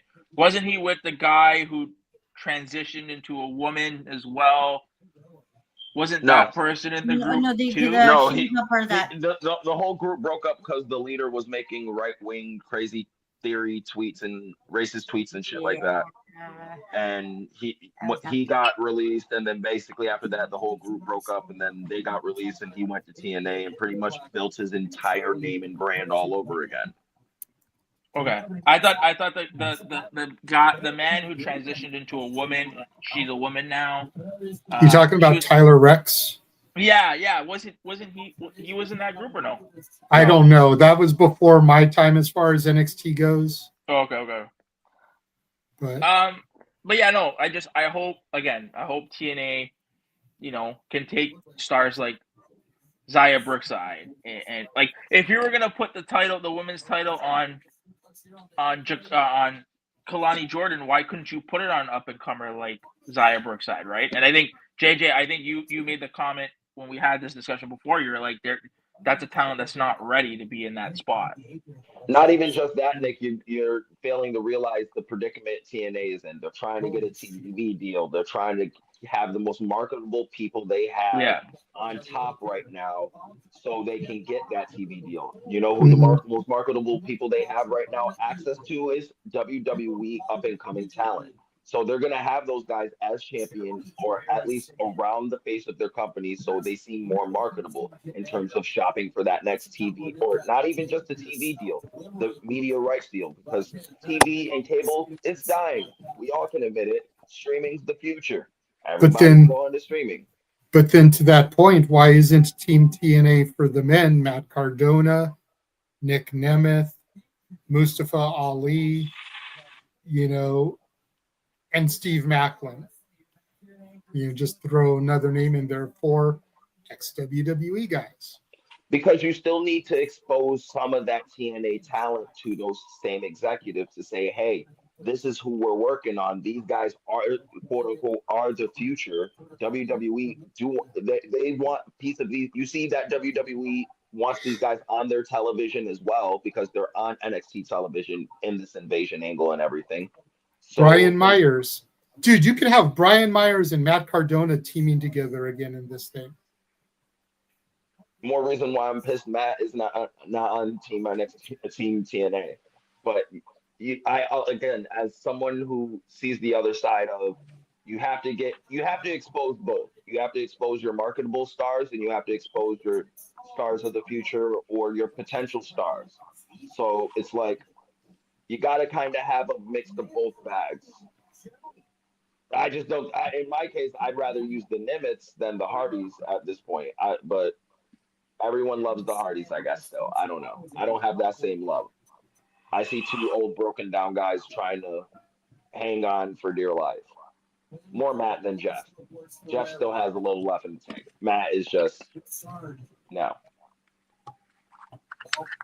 All right. Well, that is that topic. We will go ahead, run our commercial one more time. When we come back, we will discuss the first ever Simply Reliable Studios Awards. We'll run through the categories. We'll run through the nominees. We'll let you guys know how you can participate and vote for those of you guys that haven't, because we need to get some more people voting on these. And for anybody who's asking the hard, dire questions, no, DJ is not nominated for Best Podcast Space of the Year, okay? God damn That's it. Not a category. No matter how hard JJ tried to push this on me, I refuse to accept any kind of honor. I just couldn't go through with it with my ego. Oh, jeez. We will be back after this. And now for a taste of things to come.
And we are back. So,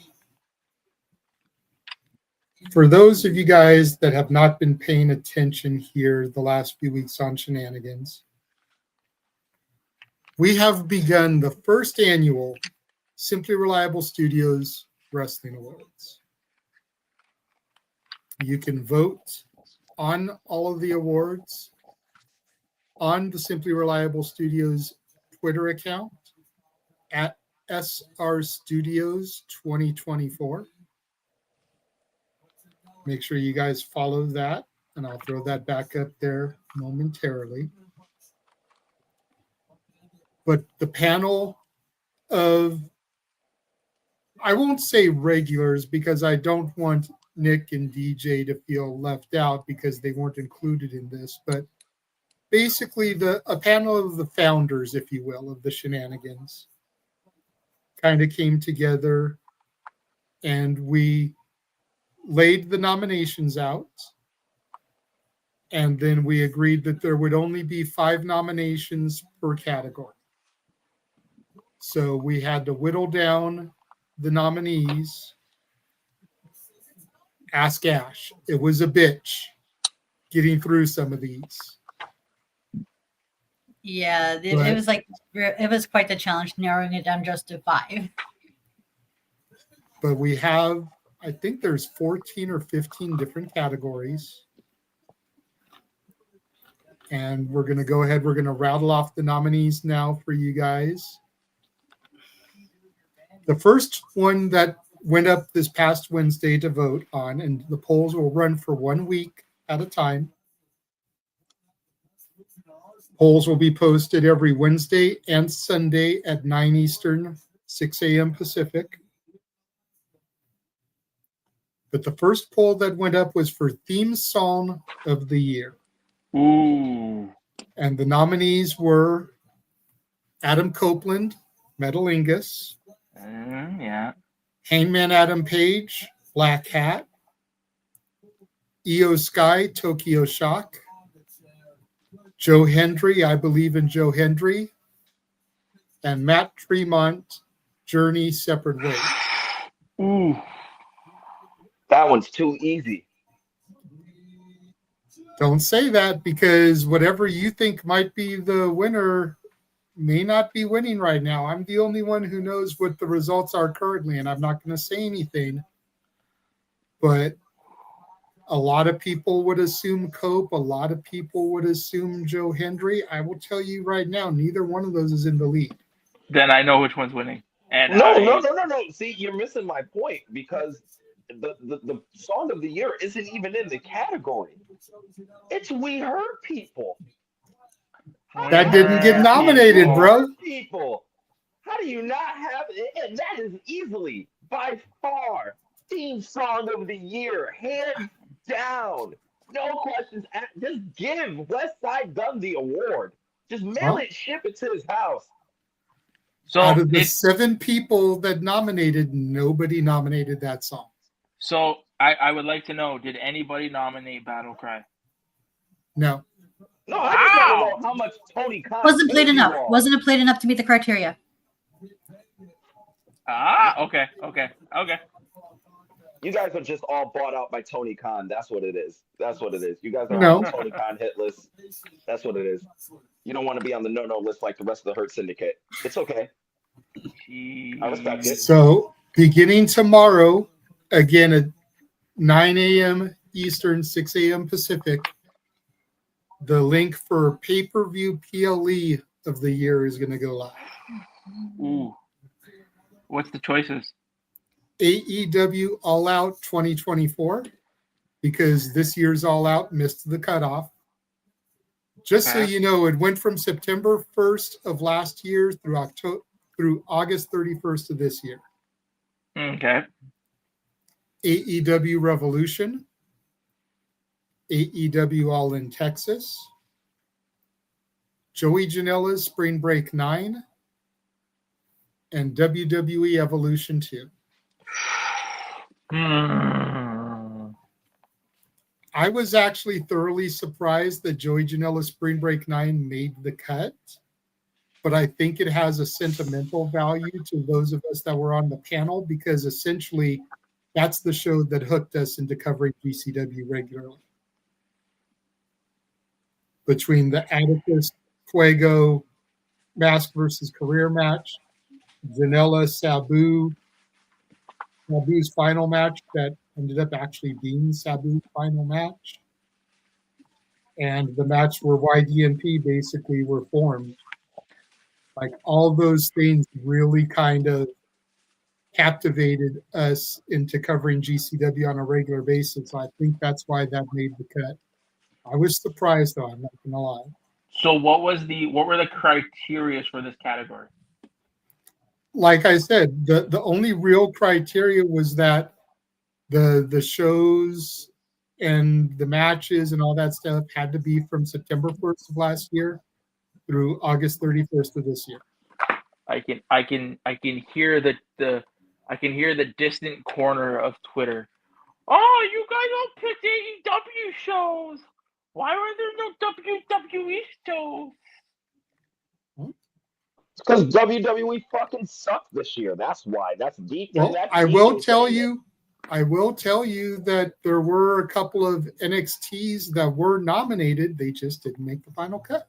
Okay, let me like Stand and Deliver was nominated from this year. I know that. I'm sorry, JJ. Let me make a correction. The main roster has fucking sucked this year. That's why. DJ, listen. Don't start that, okay? You may be able to remember better than me. I don't even think WrestleMania was nominated this year. I don't think there was a WrestleMania nomination. Yeah, I didn't see WrestleMania 40 or 40. No, 40 wouldn't be make the criteria. No, I don't think any WrestleMania this year was nominated. There was I think there was maybe some WWE shows outside of Evolution too, and I think that was it. Yeah. WrestlePalooza? Yeah, no. First of all, that was September, so it missed the cutoff. Oh shit, it missed the cut. Yeah, you're right.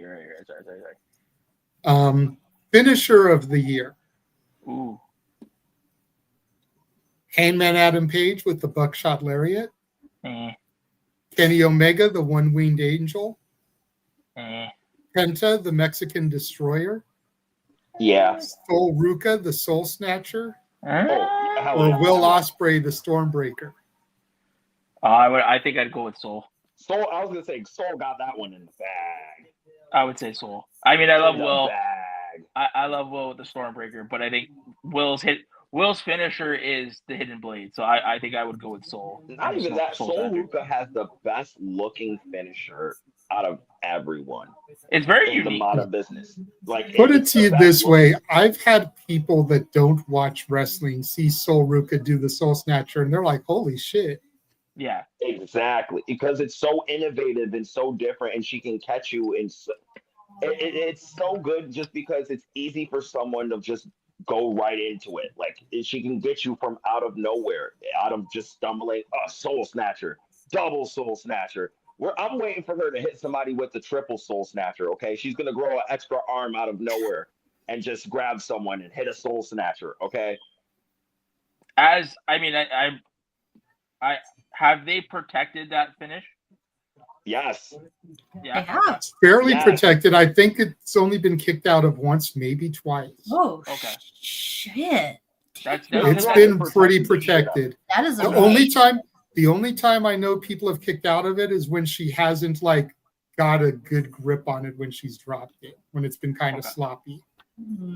But for the most part, it's protected, right? Yeah. Okay.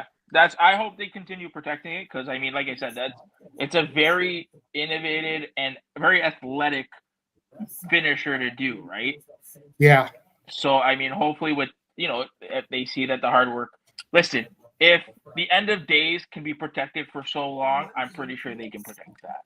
Yeah. All right. This one was an interesting category because it ended up being pretty fairly distributed. But there's 2 GCW nominees on this category, and that's Feud of the Year. Atticus Cogar versus Fuego del Sol, which more or less ended with that mask versus career match I mentioned earlier. CM Punk versus Seth Rollins. KJ Orso versus Sam Stackhouse, which KJ Orso is Fuego del Sol unmasked. So it basically picked up where the last feud ended and turned into this one. Mike Santana versus Mustafa Ali, and Tony Storm versus Mariah May. Damn it. So you've got a TNA, a WWE, a AEW, and 2 feuds from GCW. Which, if you really want to get technical, it's 1 feud because one ended and then the other one started with one of the same participants, but enough changes to where it's 2 separate feuds. So, JJ, I'm here to shock you right now. You want me to tell you who I want to win out of this one? Tony and Mariah? No, KJ Sam Stackhouse. I was gonna say, yeah, that I think would To take me, it. that's the one GCW feud I've actually kept up with, and has piqued somewhat of my interest. And I was there for the finale of it with that cage match. So, and I think, like I said, I think Tony Storm Mariah May is going to get a lot of votes because, to me, I think a lot of people overrate that feud, especially with how it. I didn't like how it ended because it was. I was gonna say, didn't you? I remember you hated that match. I hate the match, and I hate what's the interesting. fact that they rushed the build up. What's interesting is that the feud was nominated, but the Hollywood ending was not nominated for Match of the Year. Okay, see, this is why I love you guys. But we'll get to Match of the Year eventually. At least you guys make sense with it. All right, if it's just the feud leading up to the last match, then okay, yeah, the feud up to that point was not bad at all. It's just the third match and everything built up to that third match to me killed everything. So Tag Team of the Year. Yeah. And before you can say anything, DJ, no, the Hurt Syndicate is not nominated. Oh, no, that's fine. I wouldn't have nominated them anyway. So you've got DIY. You've got the Elegance brand, which for this is Ash and Heather, not Heather and M, because for the majority of the grading period, Ash and Heather were the tag team. M is a recent addition to the Elegance brand. FTR, the Hardys, and YDNP. No Fraxium? Nope. Really? Oh, the disrespect. Because once they made it to the main roster, they sucked. Oh, they've been persona non grata. I agree. They were the kings of NXT, but now they're like, "Where's Waldo?" Oh, I don't. But I wouldn't put it. Listen, as much as we all love FTR and know how good FTR can be, this year I don't think that they're in any best tag team conversation. I think I just sadly at this point I feel like there's more better, well-established tag team. Hank and Tank, the upcoming of those two, you can't say Hank and Tank haven't had a better year than FTR. I like Hank and Tank, but I mean, Brodito. Nope, nobody nominated him. Brodito is still pretty fresh. I don't think they were formed prior to the cutoff. No, they didn't make the. They were a team before the cutoff date. I wouldn't say Brodito, and I wouldn't say Jet Speed. Jet Speed, listen. And this is DJ talking. Young Bucks has mean a lot more in AEW right now than FTR. The only thing that's keeping FTR around is that they're friends with Cope, and Edge and Christian is making them interesting again, or somewhat interesting. So, like, that's the only argument I have with this list. I think YMG, the group, the GCW group that I have no clue about, will probably win because a lot more people you guys know, and a lot more people outside of the DJ circle watch GCW. They do talk about those guys. They do have a name out here. So I can see them winning. I think you should start following them, dude. If all you watch from GCW is their matches, I think you should really give them a look, dude. Yeah, I would agree to that. I would say YDMP. I mean, they put on another banner here tonight in Alaska against a team called the Inquisition. I had never seen these dudes before. They have a religious gimmick. You know, one's a deacon, one's a pastor. They came out with reap and sow on their tights, like you reap what you sow. Like, I was impressed by their presentation, and YDNP had a banner with them. So, promotion of the year. This shouldn't be a surprise. Pretty much everybody was nominated. AEW, GCW, NXT, TNA, WWE. So we'll just move right along from there. Yeah, it's a two-headed race between GCW and TNA at the moment. Like that's well, that's what you think, but we don't know who's going to vote. And again, that's why I put that overhead, the little tag. If you want to vote in these awards, follow SR Studios 2024 on X, and you can vote for these nominees when each poll goes up. Here's where we're going to have some interesting conversation. Heel and then babyface of the year. Heel of the year. Atticus Cogar, KJ Orso, Kyle Fletcher, MJF, and Seth Rollins. No Moxley.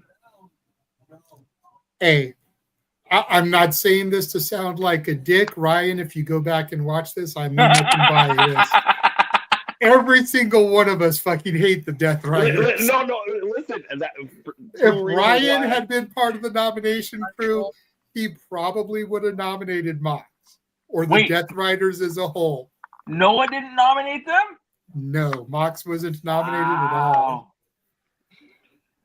No, that shocks me though, because like that's why I think everyone would have nominated him, because he'd be universally hated. Ergo, that's kind of what you're supposed to do as a heel. And this is coming from me talking. Yeah, and but he was the most. No, my bad. But he was also the most predominantly used heel in the year of 2025. Like, well, coming in to join us as we finish this topic up, it is past midnight on the East Coast, so it is the birthday boy. Stat Boy Mike is in the house. Happy birthday, brother. Thank you, my internet family. Wow, man. What are you now, 52, 53? Oh, shut up, bro. I'm gonna drive on the 40 and come over there and kick your ass. No, I'm kidding. He's a year behind me, so he's 48 years old. So happy birthday, brother. Thank you, fam. Hey, Stat Boy Mike, how about them Chargers? How about them Chargers? Don't up, baby. If you want to talk football, come onto my show, please. That's what I want for my birthday this weekend. Come to the sports bar Monday night, 1 hour before game time, and talk football. That's all I want. I'll be there. You'll be there? Good. I'll be there. Send me the link. I'll be there. I got you. You got it. And besides, I grew up a Ram, not a Charger. I'm a diehard Chargers fan, okay? We're going all the way this year, okay? Justin Herbert is looking like God himself. Jim Harbaugh is a whisperer to defenses. And we're going all the way this year. Pat Mahomes who? Okay? Wow. Great. Remember, we're 3-0 in our division. All right, let's get off of sports. Let's get off sports. You guys can do that on the Sports Bar Monday. Mikey, we're going over the nominees for the first ever Simply Reliable Studios Wrestling Awards. I did vote in the first one.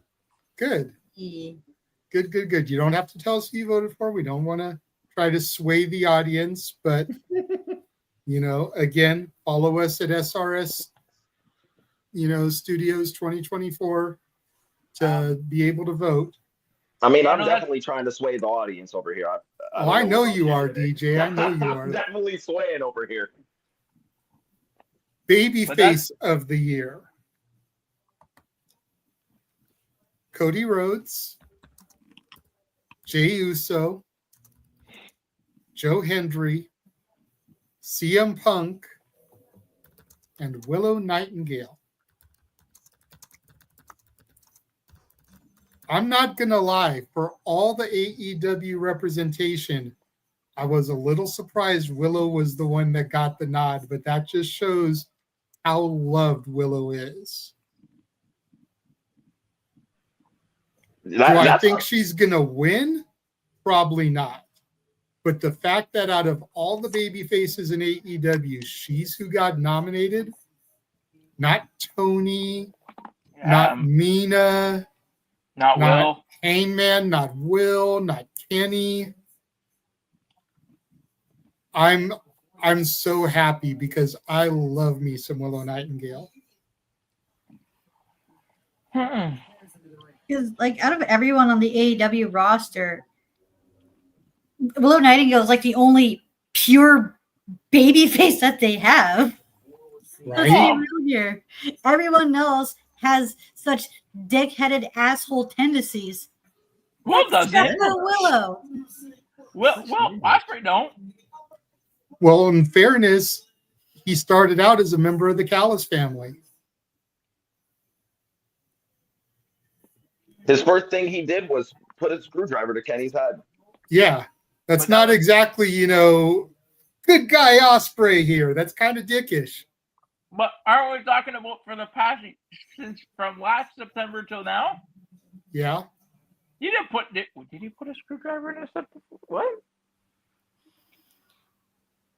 I know he's tried to kill Kyle Fletcher a couple times. There have been a couple of attempted murders on his life. But back to the list. Let's stick to the list and not go back into the AEW rabbit hole. Yep. I think this is. I think by far this is the hardest category to pick from out of, especially with all the baby faces. Because Cody, yes, he's the top guy for the top company, but this year he's kind of fell off a bit, so he's kind of in reachable range of everyone. Joe Hendry, he's TNA's top guy and WWE's next top guy. They're trying to bring him in. I still think he may be seen as last match. Yes. He should be. I would like that. Jey Uso, WWE's top merch seller, best catchphrase in the business, 4 letters, 1 word, yeet. It's a really hard list. Willow, as you said, everyone loves her. I don't think it's hard for me to put her in the same category as the rest of the company that she's in, but in terms of representation for AEW, she's definitely their top babyface. So I can't argue with her being in this conversation in reality because she's AEW's top babyface for right now. I just don't think in terms of everyone else in the wrestling business, like in the conversations of the Jey Usos, the Joe Hendrys, the Cody Rhodes, the CM Punks, she just needs that maybe like another year or two until she's on that level. So the next ones we'll go through are the breakout stars of the year. And breakout, I think, was used very loosely for these because there's a couple of people that have been around for a little bit that got nominated for breakout star. But I feel like this was the year that they kind of took it to another level. So that may be why they got nominated as such. So for the male breakout star of the year, you've got Cappuccino Jones from Evolve, became the first ever WWE ID champion. Dominic Mysterio, Joe Hendry, Kyle Fletcher, and Marcus Mathers. And Marcus Mathers is another ID prospect, wrestles on Evolve. We see him on GCW quite a bit. And that's how we really became familiar with him. A lot of us that nominated is through GCW more than Evolve even. I'm shocked with your love of GCW, JJ, that Sam Stackhouse didn't really get a breakout for you. That the reason I didn't nominate Sam is because he didn't wrestle a whole lot. You have to keep in mind that as far as the GCW stuff goes, we only really started watching the promotion in April. So that's from the middle of April when Mania was to the end of August as far as the voting time. In that time, we maybe saw Sam Stackhouse have like 3 matches. Not enough to really formulate an opinion as far as a breakout. Unlike guys like Atticus Cogar, YDNP, who even though they weren't nominated, are basically on like every show wrestling. So that's why Sam didn't get a nomination from us, at least from me. Can I know what honorable mentions didn't make the list, but were like really close for you guys in terms of breakouts? I can tell you privately later because that's in the group chat, and I'd have to dig for that. Yeah, no problem. Ash has been in that group chat. She knows how torn up it is from people voting and chatting. It's gonna take me a minute to find that shit. So I can grab my phone if you want. See who, like, if I can, or is it only on your Oh phone? no, it's fine. I thought it was something you guys could pull off the top of your head. DJ does everything in his head. My mind's a giant library, so I can. No, I'm literally reading this off of a document that I have saved on my computer because I'm the one that's running the polls and everything. So I think Doug Marlowe should win that category. Oh yeah, the Epic should as well. He definitely should have been you know what? He should be a write-in. You should allow write-ins. Again, in fairness, he didn't really break onto our radar here until like the last month or so. Yeah, until like middle of August. Yeah, that's not really enough. Come next year, quite possibly. I don't know. I think within that short time frame, though, like his star power and notoriety and stuff skyrocketed to the point of I think it could be an argument that he's a breakout sensation within that short time frame. Maybe. For female breakout star of the year, Queen Aminata, Sol Ruka, Stephanie Vaquer, Tiffany Nieves, and Tiffany Stratton. Ooh, that one's a real tough one. You got to sit and really think about that one. Say the names again, JJ. Queen Aminata. Okay. Sol Ruka, Stephanie Vaquer, Tiffany Nieves, and Tiffany Stratton. The only one I don't think that's a shoe-in is Stratton. I think Stratton last year was more of her breakout year than this year. The other four. Well, you figure she got drafted last year. So last year in April, she got drafted. So within the grading period, she had already won and was carrying Money in the Bank, successfully cashed it in and became champion, defended it against Charlotte Flair and Trish Stratus, amongst others. That's quite a breakout there if you think about it. I'm not completely arguing against that. I just think in terms of Queen Aminata, she went from Ring of Honor to being a predominant featured woman on AEW television. Stephanie Vaquer went from being practically, a new girl in NXT to the top girl on Raw now. That's in a year. Like that's in modern wrestling times, that is almost unheard of. Sol Ruka, just alone with her presentation, her social media presence, and her in-ring ability, she has future star potential written all over her, and she's getting more and more buzz. She's definitely a breakout star. She's definitely in that argument. And who am I forgetting? Who was the fourth person I'm forgetting right now? The only one that no one really has talked about. Yeah, I was going to say, and I didn't expect anyone to talk about is Tiffany Nieves. I've seen a few of her matches after looking up the interview you guys did with her. Check that out. JJ did a great job doing the interview. I just, in terms of the rest of the conversation, I think she's great. In terms of the indie conversation, she's definitely broken out in the indie sense of things and gotten her name out there. It's just not to the level of stature of the other three.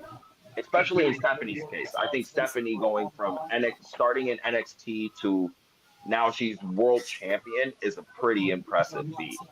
Yeah. Match of the year. This is another one that really surprised me.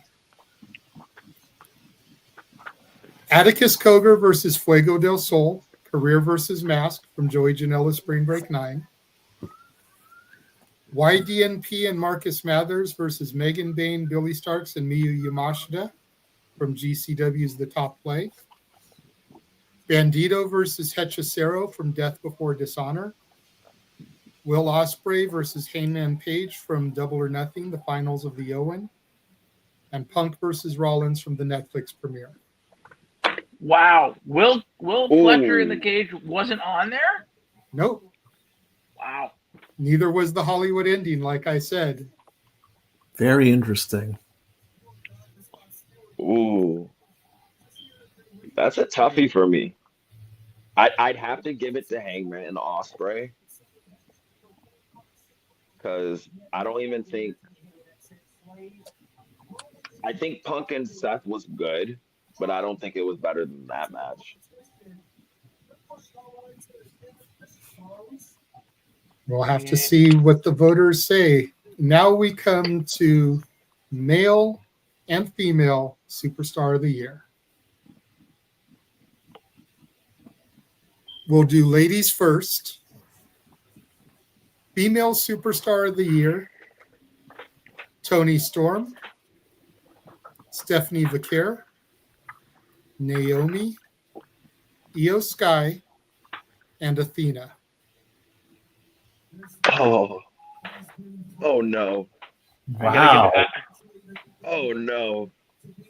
I think, mommy. I think I'm short circuiting. I'm sorry. No, mommy. No, mommy. The mommy hate is real. This is what I do remember. She was nominated. She just didn't make the final cut. Oh, the mommy hate is real. Oh, no. I mean, you can argue that the others had a better year. The only one that I really don't think fits on a personal level is Naomi. And that's only because she lost most of the year until she won the title. Won Money in the Bank and won the title. Now, and then she had to give it up because of pregnancy. In terms of character growth, it was there. Like, people Definitely got more and more interested in Naomi throughout the year than how she started. So you can make that argument. It's just, I'm sorry. There's no bigger female star on this planet right now than Rhea Ripley. And some people would argue that Toni Storm is as big or bigger. Oh, no. I think Tony's definitely, in my eyes, the shoe-in for this award. If there's no Rhea on this list, Tony's the next best thing. Well, I was just going to say, are we basing this vote on what they're doing in the ring? Are we basing this vote on their outside of the ring, or just people can general? Base it on whatever they want to base it on? Okay. Because at the end of the day, it's a popularity contest. Yeah. People are going to do their favorites. That's why I said the mommy hate. Well, I mean, out of all those names are great, but I mean, realistically, to me, the only name right out of all of them that would deserve it, I think, and as much as DJ is going to groan when I say this, I think it belongs to Athena, being that she's God held her women's title for 1,000 days. Out of here. Debate. I mean, oh my God. You make a good point, Nick. Yeah. But some people would say, okay, she held it for 1,000 days. That's great. When she got featured on television, she was a jobber.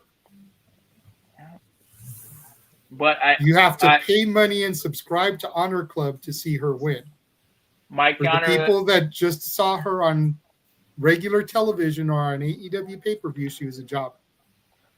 So how great of a year did she really have? I would counter that by saying I think out of all those names on that list, she's the only. As much as you want to groan about Ring of Honor, she is main evented. I know. A lot of Ring of Honor. I'm just making the argument. I agree that she deserves to be a nominee. I'm just making the other side of the argument. Yeah. You got me fucking short circuiting over here. I don't know how to honestly respond to that. Let's move on. Final category, male superstar of the year. Will Ospreay, Seth Rollins, Obafemi, Konosuke Takeshita, Joe Hendry. Okay, the spirit of ropes just took over me. We already know who won this. It's Obafemi. Oba is winning.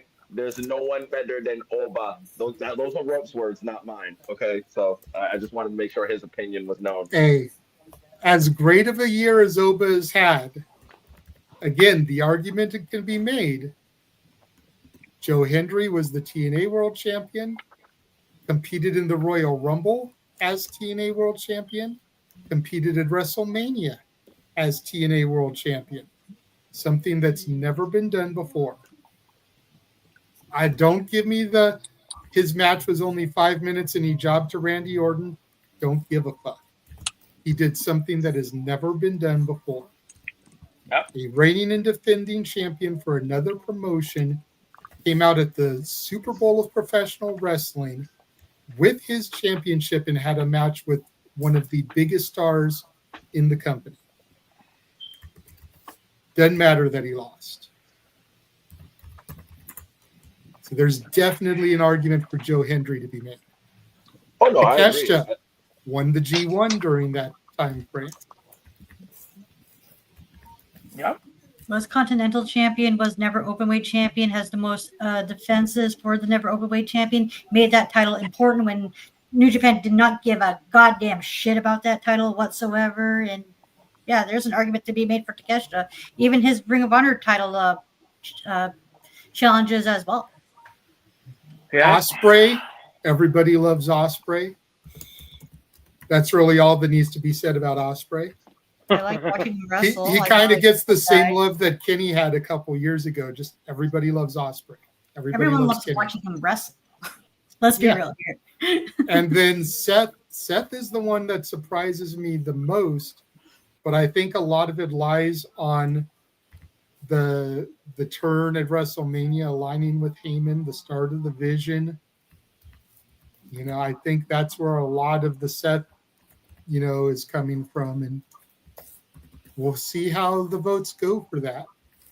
But those are the nominees for the Simply Reliable Studios Awards. And again, follow SR Studios 2024 on Twitter. Every Wednesday and Sunday, 9 a.m. Eastern, 6 a.m. Pacific, a new poll goes live. And if Winners you will be announced on our New Year's show. And just know next year when they nominate me for Podcast Face of the Year award, I will gladly decline it because I am not worthy of such honor. Okay. God damn it, DJ. No matter how hard JJ tries to force it upon me, I will tell him no. I am not. Me and Ropes are not worthy of said honor. I mean, but it was a great. Listen, I agree with 98% of your nominations, and I don't, and that's really high for DJ. Okay, I agree. I don't agree with the mommy slander. Just mommy, like that. I short circuited on that, and Nick saying Athena. Also, that completely just turned off. Reset factory settings. I had to go back to defaults for a minute, and that's pretty much what's my main crux. Everything else I can agree with, and anyone can make solid arguments for. Like I did my lioness swaying. And again, like I recommend that you check out. I know Ash is going to go back and watch all the matches nominated for Match of the Year before she casts her official vote. Yeah, because I only watched one of them, and that was the Ospreay Hangman match that I called with Noah for when we watched Double or Nothing together. So if you guys want, you can check that out and see my reactions there if you'd like. But yeah, so I recommend anybody go watch those. I believe the 2 GCW matches are available for free on their YouTube channel. Yeah, you sent them both to me, so I've actually watched them both. So yeah, check those out before you make your votes. If you're not familiar, there's ways that you can find them and watch them. Going to go ahead. We're going to wrap things up and get out of here. Nice early evening.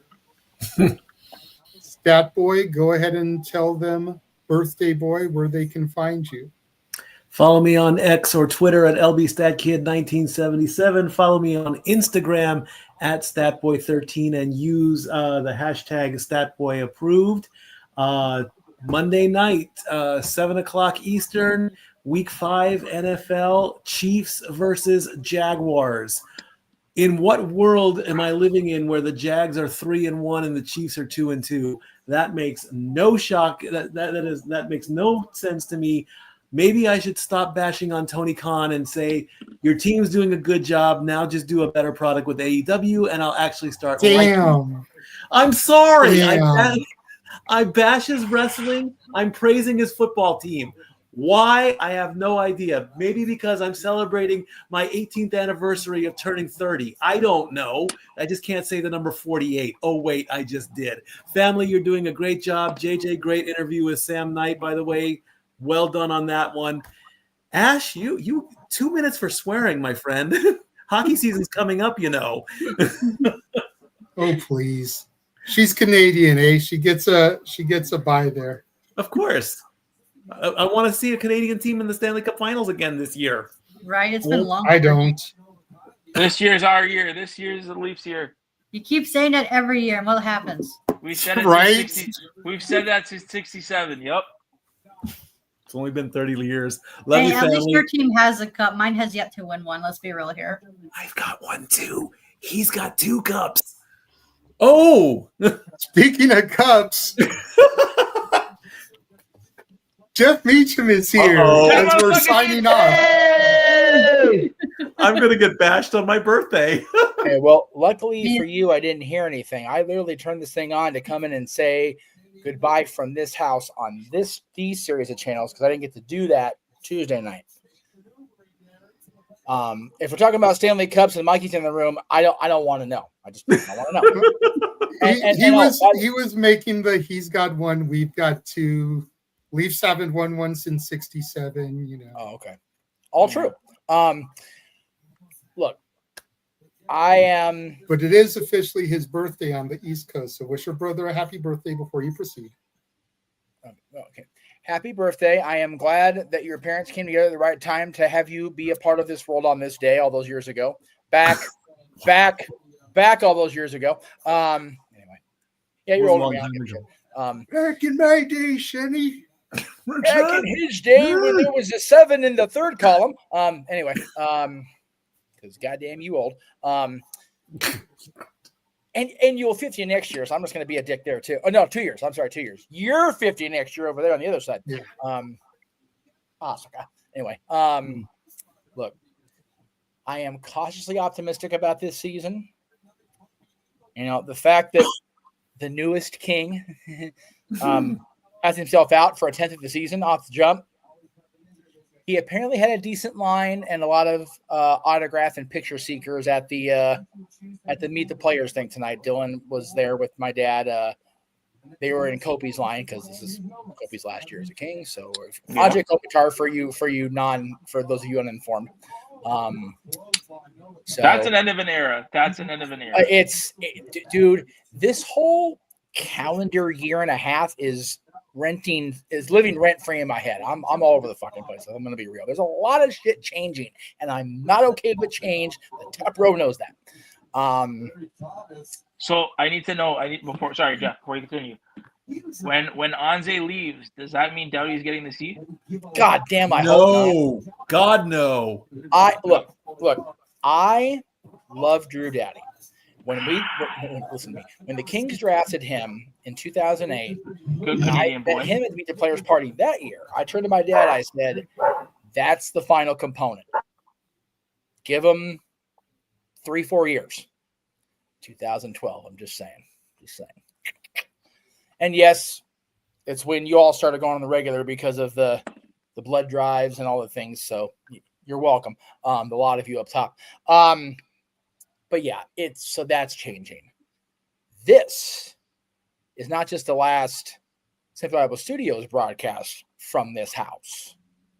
This is it. This is it. It done at midnight. Starts the last day we're going to be here. We're going to do the final clean out. And once we walk out that front door tomorrow to go home, I'm coming back. So I'm glad I got to go see my friend's concert before she goes to Tokyo for a few weeks. And I'm very happy for her. I think the graphic is still in the description if I want to go ahead and throw that in the description in the room if I also want to throw that particular thing up, because I haven't announced it since I'm here. But yeah, there's a lot happening, and I'm low-key flipping out. So I'm just gonna. The only thing that's in here is her album one. Okay. Well, yeah. I had to delete a few things, but. Okay. Well, please go buy that because that's awesome. And it's a great album, and that the last song, the last track that's not on, let's see, track 8 has become my freaking anthem here the last little while. Give it a listen, and those of you that know will understand. I will try to find it. If there's room, I'll add it. If not, then I won't. So, in the process of today, I spoke with Ariel Belair, who has become a cherished friend, about Survivor Series.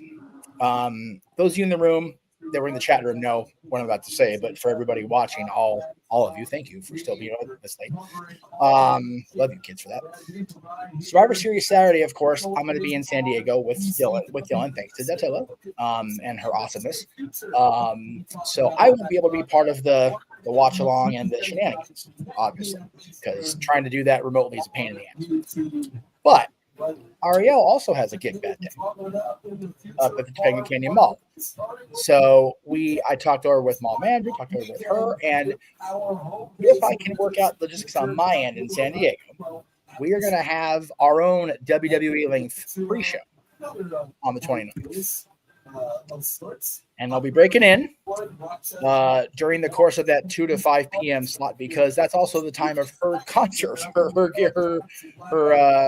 her gig at the Topanga Mall, Topanga Social, is from 2 to 5 on that Saturday. So probably roughly every 20 till the hour during that block, we'll break away and get one of her originals sung on the air here. Some of the songs off that album that JJ so graciously played the QR code for me for. So yeah, I figure John Cena's last pay-per-view match should have a ridiculously obscenely long pre-show anyway. If I want to be there, why not? So that is the plan of the moment. We'll see how things lay out in the next 2 months. But yeah, I figure we're starting off the last third of the year with your birthday today and everything that leads forward. King Start Tuesday officially, thank God. And I've got Disney on Wednesday, Thursday with friends. So I am just looking forward to the next 2 months. And there's a lot of discussion as I was waiting to come home here about the future in general. So I have a optimistic view of the future for the first time in a long time. And happy to say goodbye to this house is going to suck. It's going to suck first tomorrow, but it sucks enough now. And, it was living in this house that I met 2 of you, and then I met Aaron, and that my son took his first steps like 4 feet from me. Over here. We had a love seat. It sat right here. Obviously, this isn't a real studio. Surprise, surprise. Love seat used to sit right here. That JJ was at Game 5 against New York in 2014, but I was not. I was sitting here. I was sitting over here. Dylan was sitting here, nodding off in the double overtime, and he would not wake up when we won. I was shaking it. It was great. So there's a lot of memories in this house. So we've been here 25 years. But I just want to thank everybody again for putting up with my crazy in the last 23 years that we've been here, because it was 2002 that Aaron and I started working with Aaron. And I thank everybody for being patient with me as I've rambled on here in the brief time I've been on the air right now. So I appreciate it. And I always appreciate when I go on a show and, Nick, Jeff, motherfucking Meacham every time I'm on, because I pop for that shit. It's funnier than hell. Buddy, I would love to talk to on. I mean, I know this is not. I would love to talk with you guys on that show about your AEW takes, because some of those takes I heard, I was like, So yeah, I want so bad for AEW to step up from where I know they were. I also would like WWE creative to be a little more stable. I'd also like to be home and watch these shows and get better caught up. But the mouse is demanding. It's kind of what it is. But anyway, thank you for allowing me to pop in. I know I came late or later than I intended, but traffic in LA, as Top Row knows, is what it is, baby. But yeah, please be on the lookout. A lot more future stuff was discussed today, so be on the lookout next year. This is the plug I'm using on wrestling shows because I love my Bella Twins so much. They're awesome. At Jeff Meacham on YouTube and Facebook, _ Meacham on Twitch and Instagram, and just be ready for January 4th because Wrestle Kingdom is going to be cool as it always is. But later that day, it's going to be awesome. I'll tell you that. Stuff are coming, and again, the future outside of this screen is also looking brighter than it did 24 hours ago. So life is good. I just need to realize it. There you go. Nick, where can everybody find you? y'all could find me almost every Saturday with my titties out on this show. Oh, no, Jeff, you missed it. No. You missed the Jeff, titties. please, God, no. You missed the titties. You can find me on the Spaces at Rock and Ropes. We're about to go off this week, this week. No, next week. Next weekend we're about to pop off. I was going to say, let DJ promote and that guy right next to me will tell you all about it. But that's where y'all can find me. There we go. DJ, my boy. Tell people where they can find you, good sir. You can follow me on Twitter at CornyFan8876. We do Rock and Ropes every Friday and Sunday. Next Sunday is our 100th episode. And it's going to be a big one. We pulling out all the big guns. We're bringing everybody who's ever been a part of Rock and Ropes, and even some people who's never been a part of Rock and Ropes out of 100 episodes. So it's going to be a big, momentous occasion. We also have a Rock and Ropes Instagram now. Follow that at Rock and Ropes. I'll be posting interview clips and stuff from podcasts, and we're going to be doing things for the next 100 episodes. I'm going to make this a thing now. So to 200, but we're also celebrating 100 next Sunday. So if anyone wants to come, Jeff, you're more than welcome. Stat Boy, you're also more than welcome. It's going to be a fun occasion. When again? Next Sunday. Okay, so not tomorrow, but a week from tomorrow. Next Sunday might be doable. I will be out in the boonies, but I may be able to pop into a Twix space. There we go. Ash, tell people where they can find you. You can find me on X, the app formerly known as Twitter, at ShadowBadAsh. You can catch me mostly listening, occasionally talking in the spaces, and subscribe to my YouTube channel, Batty for Wrestling. There you go.